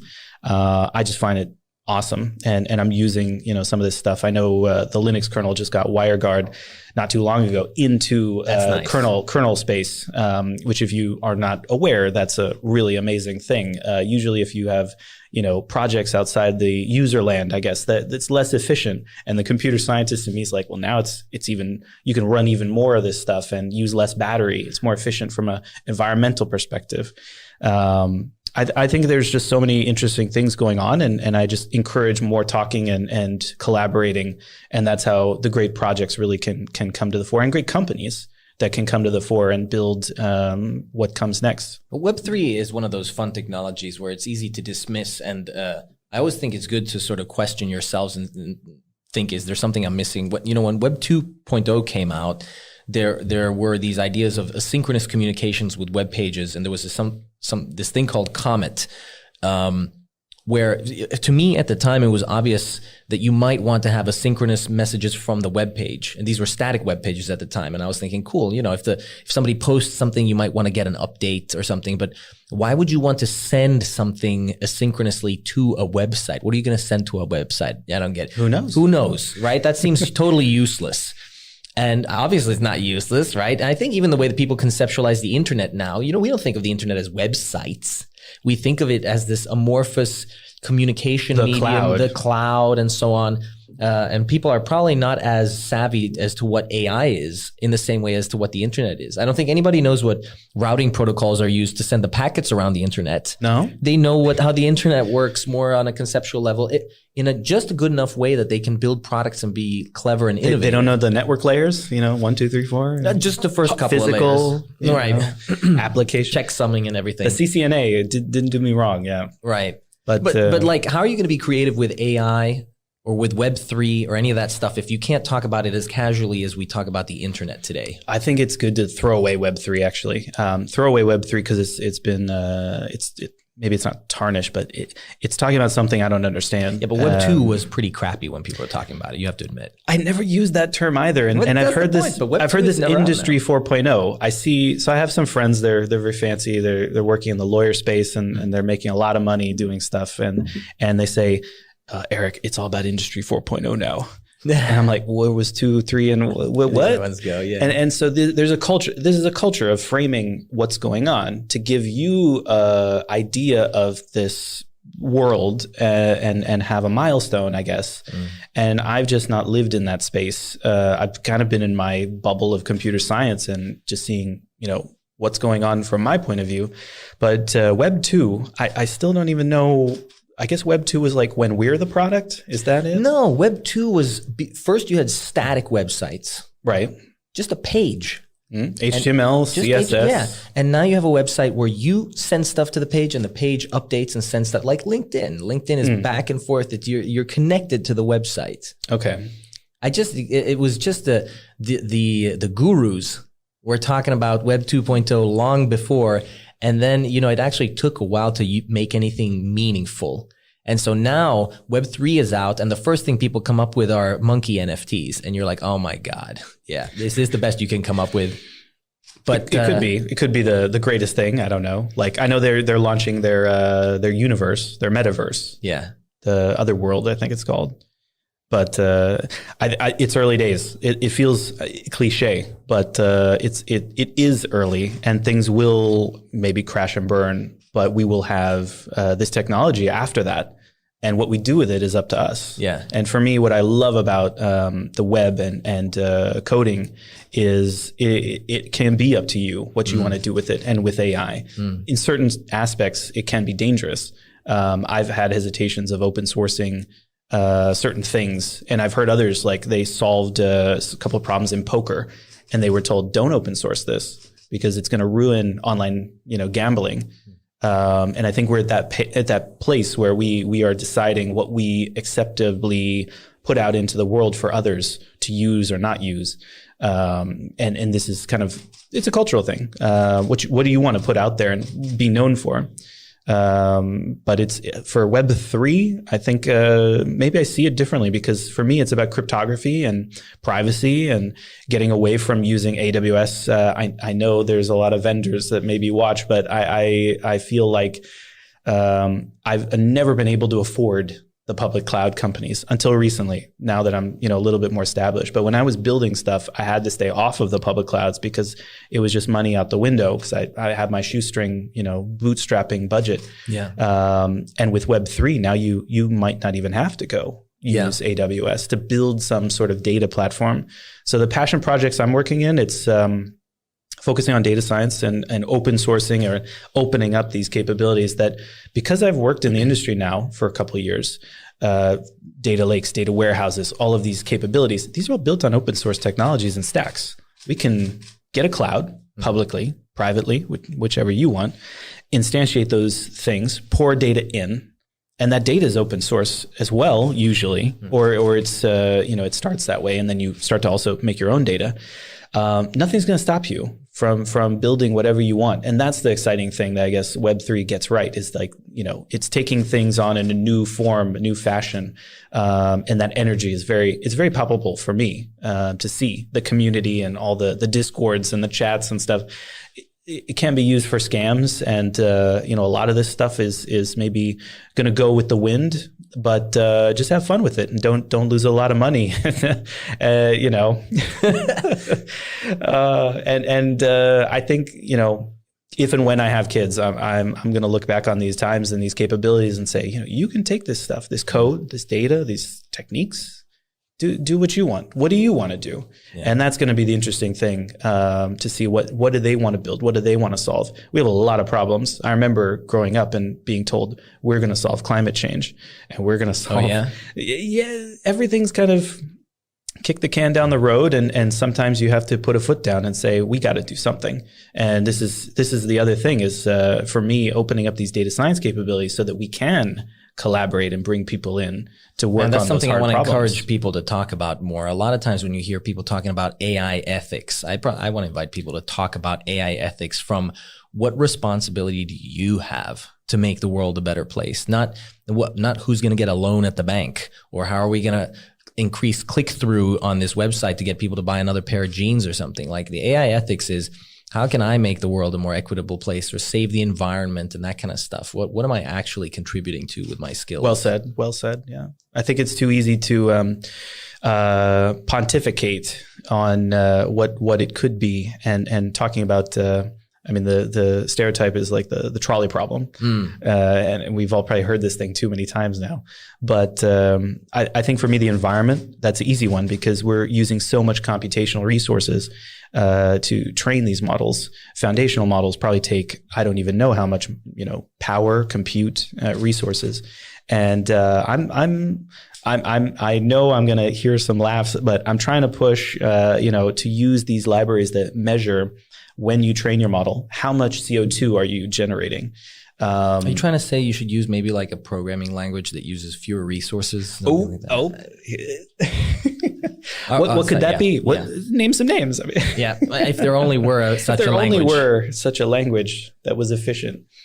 Okay, cool. So that's nice. We have environment in common and see that it's sort of as an ethical problem. We got one planet until we get to Mars, I guess. And I think there's that debate of do we stay or do we go? And I'm definitely on the let's stay because come on, Mars, as great as Mars looks, I think our planet looks pretty cool too. It's there's room for a difference of opinion. We can I'll send you messages. It's only an we'll do it in the delay. After work. The after work. We'll talk. Right. Just you won't be able to get it past that annoying delay when we're playing the lag when we're playing Counter-Strike or whatever. Lag. No, I have to blame the lag because you're going to frag me like nobody's business. Right. I'm sure. Maybe AI can solve that. Who knows? Auto aim. I don't know. So what's next then? So I think we've decided that Web3 is perhaps substantial, not necessarily in the way it's marketed today. Skål to that. And let's clarify one thing. Sure. Is AI, is deep learning and the direction it's headed in, is that hype or not? What's your opinion? Definitely not hype. Look at when I look at the things that deep learning had to do, there's a lot of, I think, debate about tabular data and the business analytics dashboarding world.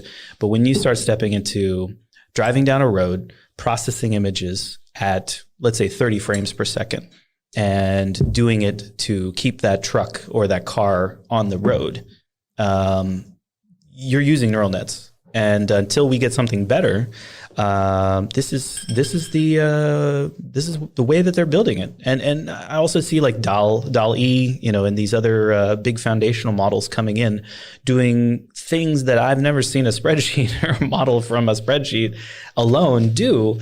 And for me, so I have to say I focused on image processing, and that was a very conscientious effort because I knew NLP takes a lot of computational resources, which I can't afford, and it takes massive data sets, which I also couldn't afford to hold on my machine. So I focused on image processing to kind of understand neural nets, and so that's why I keep harping on autonomous driving. But if you're going to build something for AR or any of these VR technologies, it's hard. I don't see Tesla, talking about anything else but their neural nets and building, new hardware in the car to run those inferences faster than neural networks. How does this tie back to like your average retailer? Because we're saying that AI is going to change everything. Is it going to change average retailers? Is it going to change average banks? Change comes to all industries. Software is eating the world. That's, I think, my feeling, and it has been for quite a while. And I think each industry has a moat to protect itself from these kinds of changes. But Uber was one example that I brought, and I'll bring it back, that they did some things that I think changed how we think of ride sharing. And now we have the potential for autonomous taxis and all this stuff that might come. It's only a matter of time, I think, where something will come for those business moats and test the waters, test the moat. And you better be ready. And it doesn't mean you have to build everything yourself. It could mean that you just need to acquire something. And I see that a lot, where you either you build it yourself or you buy it. So maybe it's never too late, but be prudent. Take advice from people who've been doing this for a while. But I think for me, there's two sides. You're either trying to gather operational efficiency. You're trying to do something cheaper. Maybe you're trying to process more documents with less people, or you're trying to build a product that you couldn't build any other way. And recommendation engines, and one of my favorites is Epidemic Sound. They have just released this search tool. You give it audio, and you search with the audio. That's awesome. That's key, because I've got this idea for a YouTube video, and I want to do this track, but I can't put that track in because, of course, it's not available. I'm going to get demonetized or whatever. So these are the kinds of things that something's going to come. We won't know. We weren't expecting it. There's drug discovery. I feel like every domain, computers are touching it. Software is touching it. I think it's coolest to think of the most analog domains. Imagine like a tattoo studio using something like DALL-E to help a client design a new tattoo pattern. Yeah, beautiful idea. I think it's designing stuff that we just have never been able to put into words, and now we have this tool that could create stuff for us that we're like, okay, what would that look like? I still joke that I want to see DALL-E draw itself. So someone needs to put that question to it. Ask it to divide by zero. Yeah, well, basically, it could be just crash and burn right there. But I'd love to see more tools like this, because it can only, I think, empower us. Like I'm not a great artist, so if I had something like that, I could at least talk about what I want. I know this is kind of the area of like no and low code tooling. But as a computer scientist, I have a heavy bias against those tools. Oh man, the equivalent in music is for me that I know guitar very well. I can program guitar very well. I just can't shred super fast. If I could ask Dali to write that stuff for me, that would save me so much time instead of having to just go sing to it. Andreas, I'm like, can you record this for me? Yeah. Do an air guitar and it'll watch you. Yeah, and be like, Dali just gets it and writes everything for me. That'd be great. So you are a scrappy hacker now. I mean, you know how to do a bunch of stuff, and you're business savvy. What is up for you?